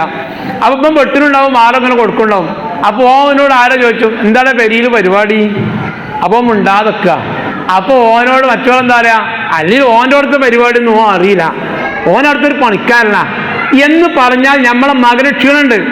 അതാണ് നമ്മൾ അകലുണ്ട്. നേരെ മറിച്ച് പറയുകയാണ്, നാളെ ഉസ്താമാർക്ക് ചിലവാടാ, അപ്പോൾ നമ്മൾ ഭക്ഷണം കൊടുക്കാനൊക്കെ നമ്മൾ സാധനമൊക്കെ അങ്ങനെ കൊണ്ടുവരണം, പനുട്ടിക്കതിന് ഒഴിവുണ്ടാവോ എന്ന് പറഞ്ഞാൽ മതി. ഓനെ തൻ്റെ അടുത്തോടു കൂടെ ചെന്ന് സ്വീകരിക്കും. നമ്മൾ പരിശോധിക്കേണ്ട അവിടെയാണ് ഞാൻ പറഞ്ഞത്, അവൻ നമ്മളെ കൂട്ടുകാരനാണെന്ന് പറഞ്ഞു. രണ്ടാമത് നമ്മൾ ചിന്തിക്കേണ്ടത്, ഏത് പ്രായമുള്ള കുട്ടിയാണെങ്കിലും അവരോട് പെരുമാറുന്ന രീതിയിൽ നമ്മൾ മാറ്റം വരുത്തണം. ആരെ കുട്ടികളെ മറസിക്ക് വരാൻ വഴുകണില്ലേ? ഉസ്താമാട് ചോദിച്ചു നോക്കണം, നിങ്ങളെ പേര് നീച്ചാൻ വെക്കണില്ലേ? നിങ്ങളത് പറഞ്ഞാണില്ലേ? രാവിലെ ചെറിയ കുട്ടികൾ മദ്രസക്ക് എണീറ്റിട്ട് പോരുന്നില്ല, നീച്ചിട്ടാണില്ല, ബെല്ലടിച്ചുമ്പോൾ കൊടുന്നാക്കാൻ കഴിയുന്നില്ല. എന്നാൽ നമ്മളെ കുട്ടികൾ വിളിക്കാതെ നീച്ചുന്ന ദിവസമുണ്ട്. എന്നാ പറഞ്ഞോളി, വെള്ളിയാഴ്ച എല്ലാവരും അതാ പറഞ്ഞത്. ഞാൻ ചോദിച്ചോടത്തൊക്കെ അതാ പറഞ്ഞത്, വെള്ളിയാഴ്ച നീച്ചും. വെള്ളിയാഴ്ച ഖിയാമത്ത് എന്ന് കേട്ടിട്ട് നീച്ചതാ ആണോ? അല്ലല്ല, അന്ന് മദ്രസില്ല, അന്ന് മദ്രസക്ക് പോകണ്ട എന്നുള്ളതാണ്. എന്തേ അങ്ങനെ ആയി? എന്തുകൊണ്ടാണ് ഒരു കുട്ടി രാവിലെ എണീക്കാത്തത് എന്ന് നമ്മളാണ് മാറ്റി ചിന്തിക്കേണ്ടത്. വിശുദ്ധമായ ഖുർആനിൽ ഒരു കുട്ടിയെ ഉപദേശിക്കുകയാണെങ്കിലും എന്ത് കാര്യത്തിനാണെങ്കിലും ഒരു രക്ഷിതാവ് എന്ന നിലക്ക് ആ കുട്ടിയെ അഭിസംബോധന ചെയ്യാൻ വിളിക്കേണ്ട വിളിയുടെ ഭാഷ ഖുർആൻ പഠിപ്പിച്ചിട്ടുണ്ട്. സൂറത്തുൽ ലുക്മാൻ അലൈഹിസ്സലാം മകനെ ഉപദേശിക്കുക, വഹുവയ്യാ പറഞ്ഞു. വാപ്പ മകന് വയത് പറഞ്ഞു കൊടുക്കുകയാണ്. പക്ഷെ പറയാൻ പോണ വാപ്പാന്റെ മനസ്സിലുണ്ട്, ഞാൻ പറഞ്ഞിട്ട് കുട്ടി സ്വീകരിക്കണം. അതിന് വാപ്പ ആദ്യം വിളിച്ച വിളി എന്താ? യാ ബുനയ്യ ചൊല്ലി, സലാത്തുല്ലാഹ് സലാമുല്ലാഹ് അലാ റസൂലില്ലാഹ്, സലാത്തുല്ലാഹ് സലാമുല്ലാഹ് അലാ യാസീൻ ഹബീബില്ലാഹ്, തവസ്സൽനാ ബിസ്മില്ലാഹ് വബിൽഹാദി റസൂലില്ലാഹ് വകുല്ലി മുജാഹിദിൻ ലില്ലാഹ് വഅഹ്ലിൽ ബദീരി യാ അല്ലാഹ്, സ്വലാത്തുല്ലാഹ് സലാമുല്ലാഹ് അലാ റസൂലില്ലാഹ്, സ്വലാത്തുല്ലാഹ് സലാമുല്ലാഹ് അലാ യാസീൻ ഹബീബില്ലാഹ്. ഒരു കുട്ടിനോട് ഏതൊരു കാര്യം പറയുകയാണെങ്കിലും ആദ്യം അവന്റെ മനസ്സിന് ഇണങ്ങുന്ന ഭാഷയിൽ അവനെ വിളിച്ചിരിക്കണം. വലിയൊരു സന്ദേശം അല്ലാഹ് തരികയാണ്. എന്താ വിളിച്ചത്? യാ ബുനയ്യ. അതിന്റെ അർത്ഥം എന്താ? കുഞ്ഞുമോനെ. അത് വലിയൊരു പാടാ. ഏത് ടൈമിലാണെങ്കിലും അങ്ങനെ, ഏത് ടൈമിലും നമ്മൾ കൽപ്പനയേക്കാൾ സ്വീകാര്യതയാണ് അങ്ങനെയുള്ള വിളിക്കുന്ന. എൻ്റെ കുട്ടീനെ നഴ്സറി കൊണ്ടാക്കണമെന്ന് ഉച്ചയ്ക്ക് ഞാനും ഓനും കൂടി എടുത്ത് ചോറ് കഴിച്ചു. ഞാൻ എൻ്റെ അനുഭവം കൊണ്ട് പറയാണ്. ചോറ് കഴിക്കാൻ ഞാൻ ചോറ് ഇങ്ങനെ വിളമ്പിയിട്ട്, സാധാരണ ചോറ് വിളമ്പിയാൽ നമ്മളെ കുട്ടിയോട് എന്താ പറയാ?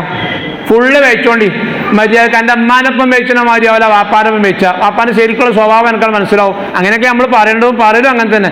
ഞാൻ ഓനോട് പറഞ്ഞു, ചോറ് വിളമ്പിയിട്ട് പറഞ്ഞു, എത്ര മുയ്യം വെച്ചു ഒന്നും ചോദിച്ചില്ല. ഞാൻ പറഞ്ഞു, ആരുതാണോ ആദ്യം കയ്യ ഓൽക്കാരൻ ഫസ്റ്റ് കയറും. അപ്പം തന്നെ ഓൻ പറഞ്ഞു, അങ്ങനെയല്ലപ്പാ പറയാ, മിടുക്കൻ എന്നാ പറയേണ്ടത് പറഞ്ഞു. ആദ്യം തീർന്നാള് മിടുക്കൻ എന്ന് പറഞ്ഞു. അപ്പം ഞാൻ ചോദിച്ചു, അത് പാരെന്നെ പഠിപ്പിച്ചു ചോദിച്ചു. അത് നേഴ്സറിയിലത്തെ കുട്ടി ടീച്ചർ പറഞ്ഞതാ. നേഴ്സറിയിൽ 20 വരിയിൽ നിന്ന് 20 കുട്ടികൾ വന്നിക്കും, 25 വരിയിൽ നിന്ന് 25 കുട്ടികൾ വന്നിക്കും, 25 സ്വഭാവക്കാരേക്കാരം. ആ നമുക്ക് ഒരു കുട്ടിക്ക് ചോറ് കൊടുക്കാനുള്ള ഗതികൾ ഇപ്പം നമുക്ക് ചോദിച്ചാൽ അറിയാം. അപ്പൊ ഈ ടീച്ചർക്ക് 25 കുട്ടികൾക്ക് ചോറ് കൊടുക്കാനുള്ള ബുദ്ധിമുട്ട് എന്തേ? കാരണം ആ ടീച്ചർ ചോറ്റും പാത്രം തുറന്ന് കൊടുത്തിട്ട് പൊട്ടിച്ച വെടിയാണ് എന്ത്? ആദ്യം കഴിഞ്ഞ ആളാണ് മിടുക്കൻ. ആ ടീച്ചറെ പേരവനറിയില്ല, ടീച്ചറെ പേര് എഴുതാനവനറിയില്ല, ടീച്ചർ വീട് എവിടെയെന്ന് അറിയില്ല, ടീച്ചർ നാടേതാണെന്നറിയില്ല. പക്ഷെ ടീച്ചർ അവന്റെ മനസ്സിന് പറ്റുന്നൊരു വാക്ക് പറഞ്ഞിട്ടുണ്ട്, അത് മിടുക്കെന്നാ. ഇവിടുന്ന് പോകുമ്പോഴത്തിന് വാക്കിനി അത് പഠിച്ചിട്ട് പോകണം, മിടുക്കൻ എന്ന വാക്ക്. ഇങ്ങോട്ട് കുട്ടിയോട് ചോറ് വിളമ്പിക്കൊടുത്തിട്ട് പറഞ്ഞു, ഫസ്റ്റ് മിടുക്കനാകും. ഓൻ വെച്ചു, ഫുള്ള് വെച്ചു. കുട്ടിയാലല്ലെങ്കിൽ പുളിച്ചിത്തരത്തിന്റെ ആൾക്കാരാണ്, മനസ്സിലാക്കി നിങ്ങൾ അല്ലെ?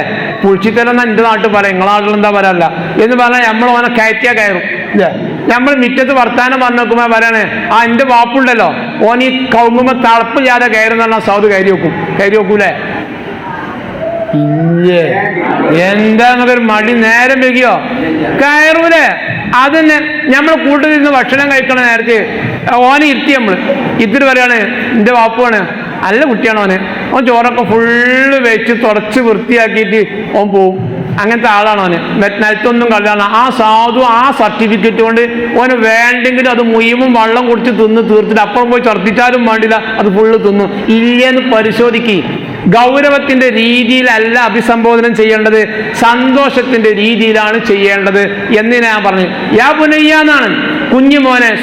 ബഹുമാനപ്പെട്ട ലുക്മാൻ അലൈഹിസ്സലാം അങ്ങനെ ഒരു വാപ്പ ഒരു മകനെ അറുക്കാൻ അള്ളാഹുവിന്റെ കൽപ്പന വന്നു. ആരാണ്? സയ്യിദുനാ ഖലീലുല്ലാഹി ഇബ്രാഹിം അലൈഹിസ്സലാം, നബിയുല്ലാഹി ഇസ്മായിൽ അലൈഹിസ്സലാം.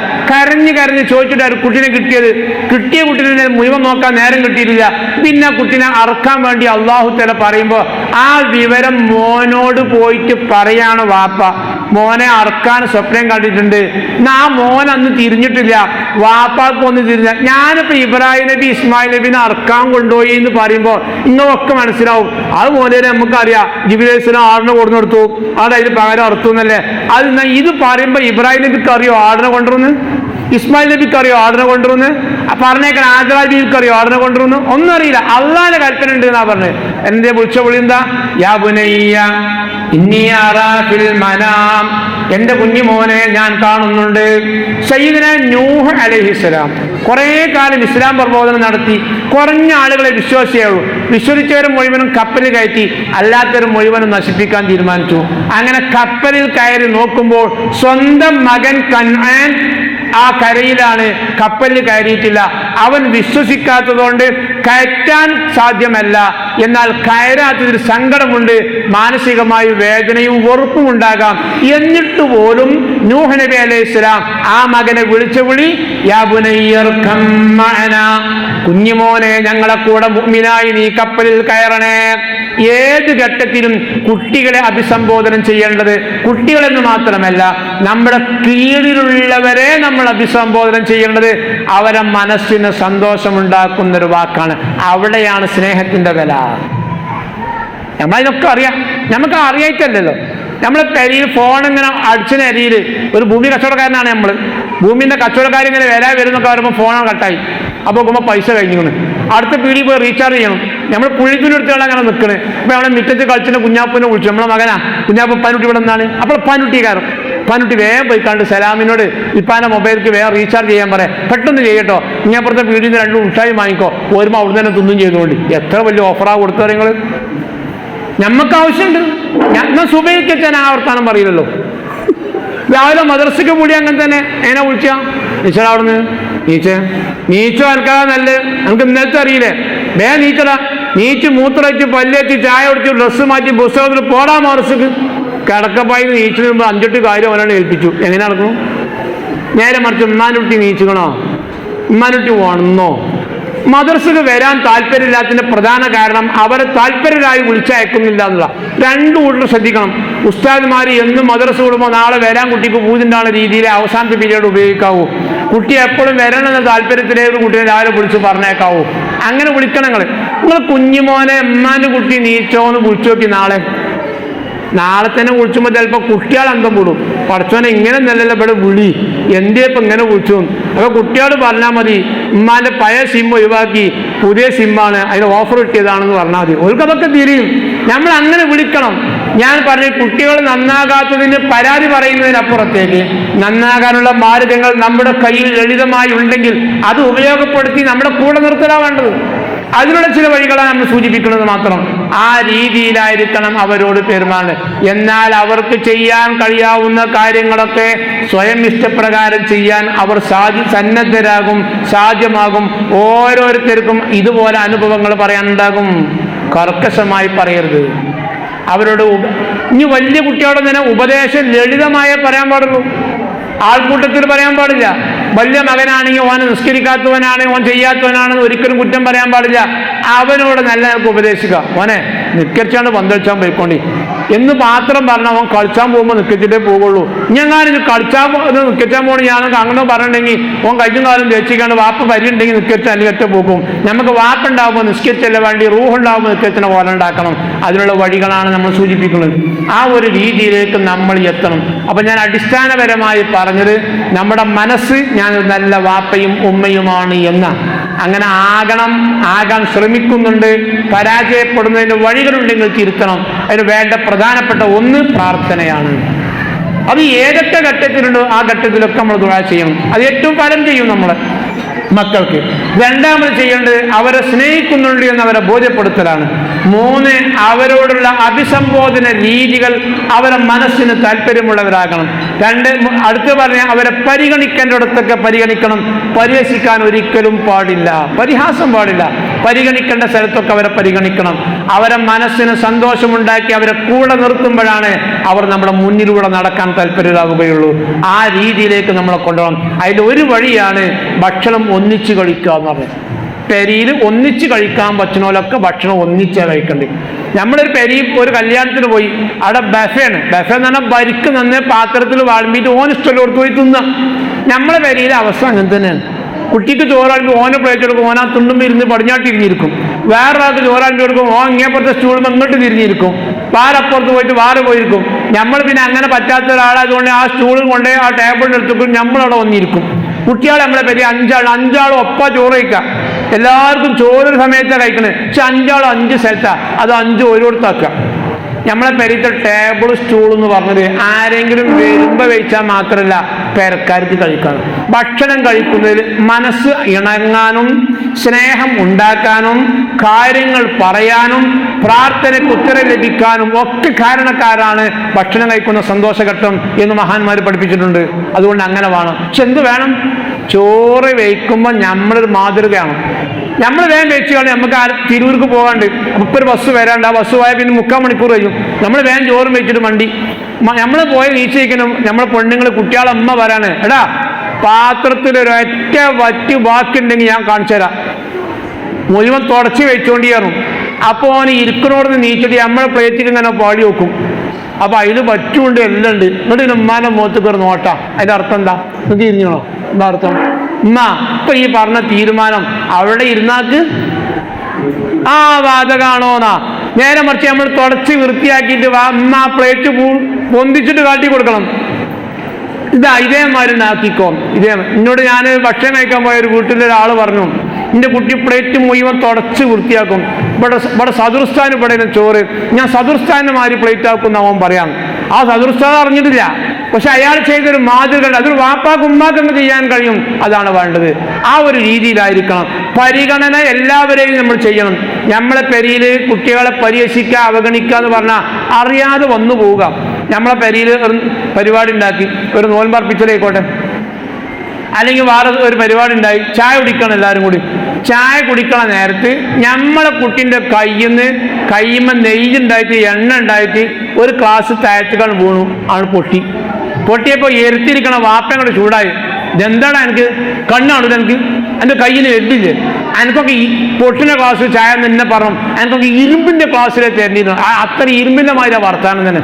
ഇമ്മാരെ അപ്പുറത്ത് ഉമ്മ വന്നിട്ട് ഇവിടുത്തെ ക്ലാസ് അല്ലെങ്കിൽ മുഴുവൻ ഒന്നനല്ലേ പൊട്ടിച്ച്, ഇവിടെ എന്നോ അവൻ പൊട്ടിക്കാത്ത. അപ്പോൾ ഓനെ ഈ മറ്റു ട്യൂബ് പൊട്ടിക്കുന്ന ആൾക്കാരില്ലേ, അതേമാതിരി പിന്നെ ക്ലാസ് പൊട്ടിച്ചാൽ പണിയാന്നിരുന്നു. ഇതൊക്കെ പാട് കേട്ട് കുട്ടി അടങ്ങാറായി കുഴച്ചത് മുഴുവൻ തിന്നു ഓൻ നീറ്റുപോയി. 4 ദിവസം കഴിഞ്ഞപ്പോൾ നമ്മളെ പെരീക്ക് വിരുന്നേര് വന്നു. വിരുന്നേര് വന്നപ്പോൾ ഇതേമാതിരി എല്ലാവരും കൂടി ഇരുന്ന് ചായ കുടിച്ചാണ്.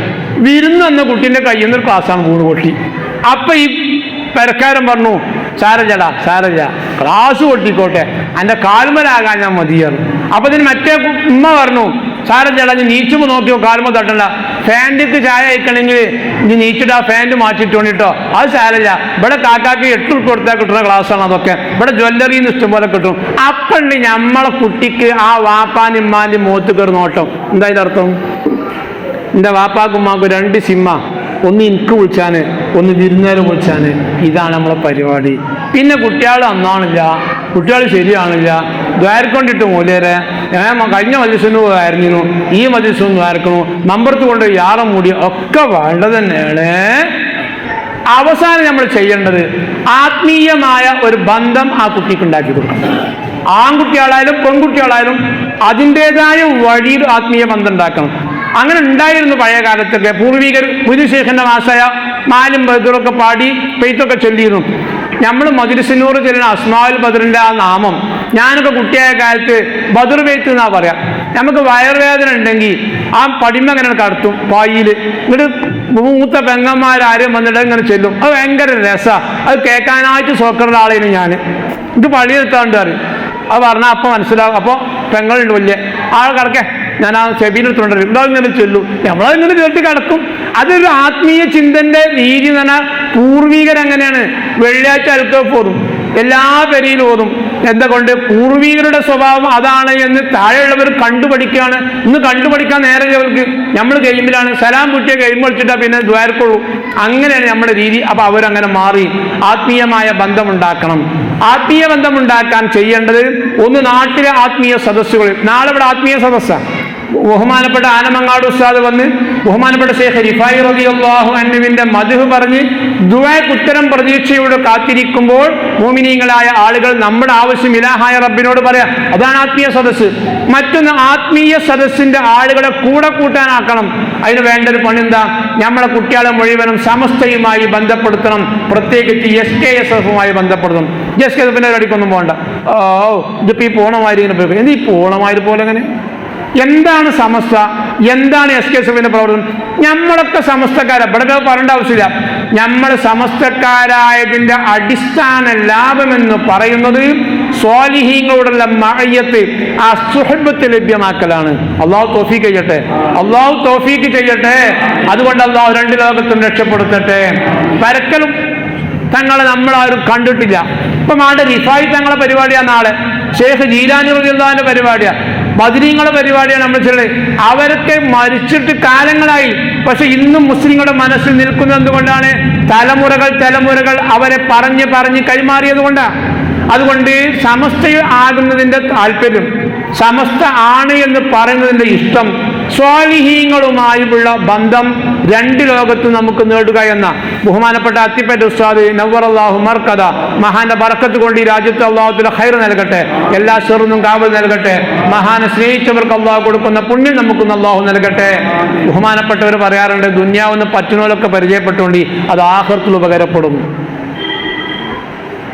പറ്റുന്ന ആൾക്കാരൊക്കെ ഒന്ന് കാണുക, സ്വാലിഹീങ്ങളെ.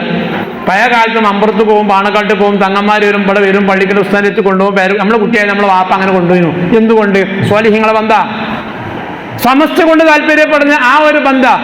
അതിന്റെ വില അറിയുമ്പോഴേ താല്പര്യം ഉണ്ടാവുള്ളൂ മാത്രം. നമുക്കതിന്റെ വില അറിയില്ല. സുഹബത്തിന്റെ, സ്വാലിഹീങ്ങളോടുള്ള മഹബത്ത്, ആ ഒരു സ്നേഹബന്ധത്തിന്റെ വില അറിഞ്ഞവരും മുഴുവനും അതിന് താല്പര്യപ്പെട്ടവരാ. അവരാരും മികവുള്ളവരാണെന്ന് കരുതിയവരല്ല. നബി സല്ലല്ലാഹു അലൈഹി വസല്ലം തങ്ങളെ എല്ലാ നിലയിലും സ്നേഹിച്ചവരാണല്ലോ സ്വഹാബാക്കിറാം. ഉമർ റളിയല്ലാഹു അൻഹു സ്വർഗാവകാശിയാണെന്ന് പുണ്യനബി തങ്ങൾ പറഞ്ഞിട്ടുണ്ട്. എന്നിട്ടും ഉമർ റളിയല്ലാഹു അൻഹു മീറാബിൽ നിന്ന് കത്തിക്കൊണ്ട് കുത്തേറ്റ് വീണ് കടന്ന സമയത്ത് മരിക്കുന്നതിന്റെ മുമ്പ് സ്വന്തം മകനെ വിളിച്ച് ആയിഷ റളിയല്ലാഹു അൻഹായോട് പോയി പറയാൻ പറഞ്ഞത്, എന്റെ രണ്ട് കൂട്ടുകാരുടെ അടുത്ത് കടക്കാൻ എനിക്ക് സൗകര്യം തരുമോ എന്ന് ആയിഷ ബിയോട് ചോദിക്കണം. പുണ്യനബിയുടെയും സിദ്ദീഖ് റളിയല്ലാഹു അൻഹു ഖബറിന് സ്ഥലമുണ്ട്, അത് ഉമറിന് നൽകുമോ? അതാണ് സുഹബത്ത്. ഉമർ സ്വർഗത്തിലാന്ന് ഉറപ്പാ, എവിടെ കടന്നാലും സ്വർഗത്തിലാന്ന് ഉറപ്പാ. ഒരേ ഖബറിൽ മറവ് ചെയ്യാനല്ല ചോദിക്കുന്നത്, ഒരേ അടുത്ത് ആ സുഹബത്താണ്. ജീവിതകാലം മുഴുവനും ആ സുഹബത്ത് എനിക്ക് നേടിയെങ്കിൽ മരണശേഷവും കിടത്തവും ആ സുഹബത്ത് വേണമെന്ന ഫാത്തിമ റളിയല്ലാഹു അൻഹ നബി സല്ലല്ലാഹു അലൈഹി വസല്ലം തങ്ങളുടെ അവസാനത്തെ ദിവസം വരിയിലുണ്ട്. നബി തങ്ങൾ വഫാത്താവുകയാണെന്ന സൂചന കിട്ടിയപ്പോൾ അവിടുത്തെ പ്രിയപ്പെട്ട മകൾ കരയാൻ തുടങ്ങി. സ്വർഗത്തിലെ സ്ത്രീകളുടെ നേതാവാ, സ്വർഗത്തിലെ രണ്ട് യുവാക്കളുടെ നേതാക്കളായ രണ്ട് മക്കളുടെ ഉമ്മയാണ്, അലി റളിയല്ലാഹുവിന്റെ ഭാര്യയാണ്. പുണ്യനബി തങ്ങൾ കരളിന്റെ കഷ്ടമാണെന്ന് പറഞ്ഞ മഹദിയാണ്. പുണ്യനബി തങ്ങൾ വഫാത്താവുകയാണെന്ന് പറഞ്ഞപ്പോൾ കരയാൻ തുടങ്ങി. റസൂലുള്ളാഹി വഫാത്താകുന്നു എന്നാണ്, വാപ്പ മരിക്കുന്നു എന്ന സങ്കടം എല്ലാവർക്കും ഉണ്ടായത്. ഫാത്തിമ റളിയല്ലാഹു അൻഹ വേദനയോടെ കൂടെ ഇരിക്കുമ്പോഴാണ് പുണ്യനബി സല്ലല്ലാഹു അലൈഹി വസല്ലം തങ്ങൾ മകളെ അരികെ വിളിച്ച് കാതിൽ ഒരു സ്വകാര്യം പറഞ്ഞു. സ്വകാര്യം കേട്ടതോടുകൂടെ കരഞ്ഞുകൊണ്ടിരിക്കുന്ന മഹദിയുടെ മുഖമാവും മാറി. നബി തങ്ങൾ വഫാത്തായി. സ്വഹാബികൾ ചോദിച്ചില്ല മഹദിയോട്, എന്താണ് നിങ്ങൾ കരയാൻ കാരണം? കരഞ്ഞുകൊണ്ടിരിക്കുന്ന നിങ്ങൾ മുഖഭാവം മാറ്റത്തിന്റെ കാരണം എന്താണ്? മഹദി പറഞ്ഞെന്താ? പുണ്യനബി തങ്ങൾ വഫാത്താകുന്നു എന്നറിഞ്ഞപ്പോൾ എനിക്ക് സഹിക്കാൻ കഴിഞ്ഞില്ല, ഞാൻ കരയാൻ തുടങ്ങി. പക്ഷേ എൻ്റെ പിതാവ് റസൂലുള്ളാഹി എന്നെ വിളിച്ചിട്ട് പറഞ്ഞത്, മോളെ നീ വേദനിക്കണ്ട, ഞാൻ മരിച്ചാൽ പിന്നെ ആദ്യം എൻ്റെ കുടുംബത്തിൽ നിന്ന് മരിക്കുക നീയായിരിക്കും. പിതാവിലേക്ക് ആദ്യം ഒരു വാപ്പ മരിക്കുമ്പോ മകളെ വിളിച്ചിട്ട് പറയാണ്, മോളേക്ക് പേടിച്ചണ്ട, ഇനിന്റെ കുടുംബത്തിൽ നിന്ന് കുട്ടികളിൽ നിന്ന് ഇജയക്കാർ ആദ്യം മരിക്കാന്ന് പറയുമ്പോ ആ മകൾക്ക് സന്തോഷം വരണമെങ്കിൽ ആ സുഹബത്താണ്. എന്നാ ഫാത്തിമ റളിയല്ലാഹു അൻഹ റൗള ഷരീഫിലാണോ മറവ് ചെയ്തത്? അല്ല. ഒരു ഖബറിലാണോ മറവ് ചെയ്തത്? അല്ല. മഹദിയെ മറവ് ചെയ്ത് ജന്നത്തുൽ ബഖീല മദീനത്ത. ആ ബന്ധം എന്ന് പറയുന്നത് ശാരീരിക ബന്ധമല്ല, ആത്മീയ ബന്ധം. അത് സമസ്തയിട്ടുണ്ടോ എന്നാൽ നമ്മൾ രക്ഷപ്പെടും. അതാ, ഇത് ശരീരം കൊണ്ടുണ്ടാക്കി കാര്യമില്ല, ആത്മീയ ബന്ധം വേണം. ആ ആത്മീയ ബന്ധത്തിന് വഴി തെളിയിക്കുന്ന ഒരു സംഘടനയാണ് SKSF. ആ പ്രായമായ നമ്മുടെ ആൺകുട്ടികളെ മുഴുവനും ആ സംഘടനാ പ്രവർത്തനത്തിൽ അംഗങ്ങളാക്കാൻ നമ്മൾ ശ്രമിച്ചാൽ നമുക്ക് കിട്ടാൻ പോകുന്ന ലാഭം, സ്വാലിഹീങ്ങളോട് മഹബത്ത് വെക്കുന്നൊരു മകന്റെ വാപ്പയാകാൻ കഴിയും, സ്വാലിഹീങ്ങളെ സഹായിക്കുന്നൊരു മകന്റെ വാപ്പയാകാൻ കഴിയും. അങ്ങനെ സ്വാലിഹീങ്ങളുമായി ബന്ധമുള്ള ഒരു കുടുംബത്തിന് നാഥനാകാൻ കഴിയും. ഉമ്മയും വാപ്പയും അതിന് ശ്രമിക്കണം. റബ്ബ് തആല തൗഫീഖ് ചെയ്യട്ടെ. ഞാൻ അവസാനിപ്പിക്കുകയാണ്. റഹമുർ-റഹീമീനായ റബ്ബേ, ഇതുവരെ പറഞ്ഞതും കേട്ടതും നീ സ്വീകരിക്കണേ റഹ്മാനെ. അല്ലാഹു ഈ സദസ്സിൽ പറഞ്ഞത് പറയുന്ന എനിക്കും കേട്ട് ഞങ്ങൾക്ക് എല്ലാവർക്കും അതിന് ജീവിതത്തിൽ ഒരു മാറ്റം തരണേ തമ്പുരാനെ. ഞങ്ങൾ മക്കൾ നന്നാകണമെന്ന് ആഗ്രഹിക്കുന്നവരാണ്, ഒരാളും അകന്നു പോകരുതെന്ന് ചിന്തിക്കുന്നവരാണ്. എന്നാലും ഞങ്ങളുടെ പ്രവർത്തനങ്ങളെ കൊണ്ട് അവർക്ക് അനിഷ്ടമായത് വല്ലതും വന്ന് അവർ അകന്നു പോകുന്നുവെങ്കിൽ, ഞങ്ങളുടെ സ്വഭാവത്തിൽ കുറവുണ്ടെങ്കിൽ പരിഹരിക്കാനുള്ള വഴി എളുപ്പമാക്കി തരണേ റബ്ബേ. ഞങ്ങളുടെ സ്വഭാവം സന്തോഷമാക്കണേ റബ്ബേ. അവരുമായുള്ള പെരുമാറ്റം നന്നാക്കണേ റബ്ബേ. കൈവന്ന അബദ്ധങ്ങൾക്ക് പരിഹാരമായി സ്നേഹങ്ങൾ നൽകി അവരെ കൂടെ നിർത്താൻ നീ സഹായിക്കണേ റബ്ബേ. അല്ലാഹുവേ, നിന്റെ തിരുനോട്ടം ഞങ്ങളിലേക്ക് നൽകണേ റബ്ബേ. ഞങ്ങളെ നീ നിയന്ത്രിക്കണേ റബ്ബേ. ഞങ്ങളെ മക്കളെ നീ ഏറ്റെടുക്കണേ റബ്ബേ. കടം കൊണ്ട് ബുദ്ധിമുട്ടുന്നവരുടെ കടം വീട്ടാനുള്ള വഴി നിന്റെ ഖജനാവിലുണ്ട്, നീ തുറന്നു കൊടുക്കണേ റഹ്മാനെ. രോഗികൾക്ക് ശമനം നൽകണേ റബ്ബേ. ആഫിയത്ത് കുറഞ്ഞവർക്ക് ആഫിയത്ത് നൽകണേ റബ്ബേ. അല്ലാഹുവേ, വിവിധ ആവശ്യങ്ങളുമായുള്ളവരാണ് ഈ മുഅ്മിനീങ്ങളായ ആളുകൾ, ഈ സദസ്സിലുള്ളവർ. അവരെല്ലാ ആവശ്യം അറിയുന്നവൻ നീ മാത്രമാണ്, പരിഹരിക്കാൻ കഴിവുള്ളവരും നീ മാത്രമാണ്. ഞങ്ങളുടെ പറഞ്ഞതിന്റെ ഇവിടെ ആമീൻ പറയുന്ന സ്വാലിഹീങ്ങളായ സ്ത്രീ പുരുഷന്മാരുടെ ആമീനിന്റെ ബറക്കത്ത് കൊണ്ട് എല്ലാ കാര്യങ്ങളിലും ഞങ്ങൾക്ക് ഖൈർ നൽകണേ റബ്ബേ. ശർറ് ഒഴിവാക്കണേ റബ്ബേ. ഈ നാടിലെ ചെറുപ്പക്കാരെ കൊണ്ട് ഈ നാടിന് സൽപ്പേരുണ്ടാക്കണേ റബ്ബേ. ദുഷ്പേരുണ്ടാക്കല്ല റഹ്മാനെ. മക്കളെ കൊണ്ട് ഞങ്ങളെ വഷളാക്കല്ല റബ്ബേ. മക്കളെ കൊണ്ട് ഞങ്ങളെ സന്തോഷമാക്കണേ റബ്ബേ. ഒരു നല്ല വാപ്പയാകാൻ, ഒരു നല്ല ഉമ്മയാകാൻ, ഒരു നല്ല വെല്ലിപ്പയാകാൻ, ഒരു നല്ല വെല്ലിമ്മയാകാൻ, ഒരു നല്ല സഹോദരനാകാൻ, ഒരു നല്ല സഹോദരിയാകാൻ, ഒരു നല്ല അയൽവാസിയാകാൻ ഞങ്ങൾക്കൊക്കെ നീ കുറവുകൾ പരിഹരിച്ചു തരണേ തമ്പുരാനെ. നല്ലവരാക്കണേ റബ്ബേ. പഠിച്ചവരെ, ഞങ്ങളാകാൻ ജീവിതകാലം മുഴുവനും ആഗ്രഹിച്ചവരാണ് ഞങ്ങളെ മാതാപിതാക്കൾ. ഞങ്ങൾ ഉമ്മ എന്ന് വിളിച്ചവർ, ഞങ്ങൾ ഉപ്പ എന്ന് വിളിച്ചവർ, ഞങ്ങൾ നോക്കി നിന്നവർ, ഞങ്ങളുടെ ഓരോ ദിവസത്തെ വളർച്ചയും കയ്യിലെ നഖം വരെ വളരുന്നത് പോലും, ഞങ്ങളുടെ തലയിലെ മുടി പോലും വളരുന്നത് പോലും വളരെ സൂക്ഷ്മമായി കാണുകയും അത് വേണ്ടത് ക്രമപ്രകാരം ചെയ്യുകയും ചെയ്ത ഞങ്ങളെ മാതാപിതാക്കൾ പലരും ഖബറിലാണ് റബ്ബേ. അവധിയായാൽ നീ കൊണ്ടുപോകും. ഞങ്ങളെ കൈക്കൊണ്ടൊരു സുഖം അനുഭവിക്കേണ്ട പ്രായമാകുമ്പോൾ അവർക്കത് ചെയ്തു കൊടുക്കാൻ കഴിയുന്നതിന് മുമ്പ് വിട പറഞ്ഞവരാണ്. ഈ ഉള്ളവന്റെ പിതാവ് മരിച്ചിട്ട് 36 വർഷമായി. ജോലി ചെയ്ത് അവർ സന്തോഷമാക്കേണ്ട ടൈമാകുമ്പോഴേക്കും നീ തിരിച്ചു വിളിച്ചവരാണ് റഹ്മാനെ. ഞങ്ങൾ ചെയ്യുന്ന സകലമായ നന്മയുടെയും ഭാഗം ആ മാതാപിതാക്കളുടെ ഖബറിലേക്ക് നീ എത്തിക്കണേ റബ്ബേ. ഈ സദസ്സിലിരിക്കുന്നവരുടെ, അവരുമായി ബന്ധപ്പെട്ടവരുടെ, ഈ നാട്ടിൽ മറവ് ചെയ്തവരുടെ, അവരുടെ കുടുംബങ്ങളിലെ ഖബറിലേക്കൊക്കെ ഈ സദസ്സിന്റെയും ഇവിടെ നടക്കുന്ന എല്ലാ നന്മയുടെയും, ഓരോ ദിവസവും പിഞ്ചുമക്കൾ വന്ന് വിശുദ്ധമായ ഖുർആൻ പാരായണം ചെയ്യുന്നു, സ്വലാത്തുകൾ ചൊല്ലുന്നു, ദീൻ പഠിക്കുന്നു, പഠിപ്പിക്കുന്നു, അതിന്റെ സകലമായ നന്മയുടെയും ഒരു ഭാഗം ഞങ്ങളുടെ മാതാപിതാക്കളിലേക്ക് എത്തിക്കണേ. ഞങ്ങൾ ചെയ്യുന്ന പ്രവർത്തനം കൊണ്ട് അവർക്ക് നീ സന്തോഷം നൽകണേ. ഉമ്മ ജീവിച്ച വീട് ഞങ്ങൾക്കറിയാം, വാപ്പയുണ്ടാക്കിയ മുതൽ ഞങ്ങൾക്കറിയാം, വാപ്പയും ഉമ്മയും കിടക്കുന്ന ഖബർ ഞങ്ങൾക്കറിയില്ല റബ്ബേ എങ്ങനെയാണെന്ന്. അറിയുന്നവൻ നീയാണ്, മാറ്റം വരുത്താൻ കഴിവുള്ളവനും നീയാണ്. ഞങ്ങളെ യാചന നീ വെറുതെയാക്കല്ല റബ്ബേ. അവരെ ഖബറിലേക്ക് സ്വർഗത്തിന്റെ വാതിൽ തുറക്കണേ. അവരെ ഖബറിലേക്ക് റഹ്മത്ത് ചൊരിഞ്ഞു കൊടുക്കണേ. അവരെ പൊരുത്തം കിട്ടിയ മക്കൾ നീ ചേർക്കണേ റബ്ബേ. മക്കളുടെ പ്രവർത്തനവും പ്രാർത്ഥന കൊണ്ട് മാതാപിതാക്കൾക്ക് പരലോകത്ത് നിന്ന് ഉയർന്ന പദവി നൽകുമെന്ന് പുണ്യനിമിത്തങ്ങൾ പഠിപ്പിച്ചതാണ്. ആ പദവിയിലേക്ക് ഞങ്ങളെ മാതാപിതാക്കളെ ഞങ്ങളെ പ്രവർത്തന പ്രാർത്ഥന കൊണ്ട് നീ എത്തിക്കണേ റബ്ബേ. ഞങ്ങളെ മക്കളുടെ കൊണ്ട് ഞങ്ങളെയും നീ എത്തിക്കണേ റഹ്മാനെ. ഞങ്ങളൊക്കെ മരിക്കേണ്ടവരാണ്.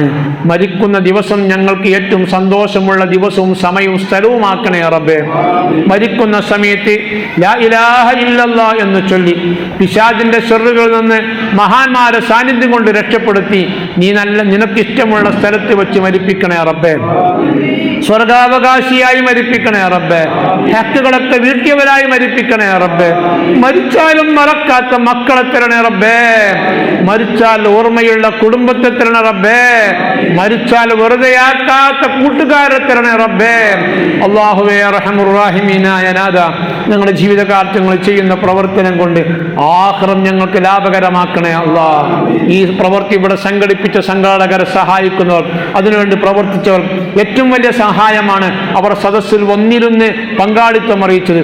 റഹ്മാനായ റബ്ബേ, നിന്റെ സ്വാലിഹീങ്ങൾക്ക് നൽകുന്ന എല്ലാ പുണ്യങ്ങളും ഈ സദസ്സിൽ വന്ന് ചേർന്ന മുഴുവൻ ആളുകൾക്കും നീ നൽകണേ റഹ്മാനെ, നീ നൽകണേ റഹ്മാനെ, നീ നൽകണേ റബ്ബേ.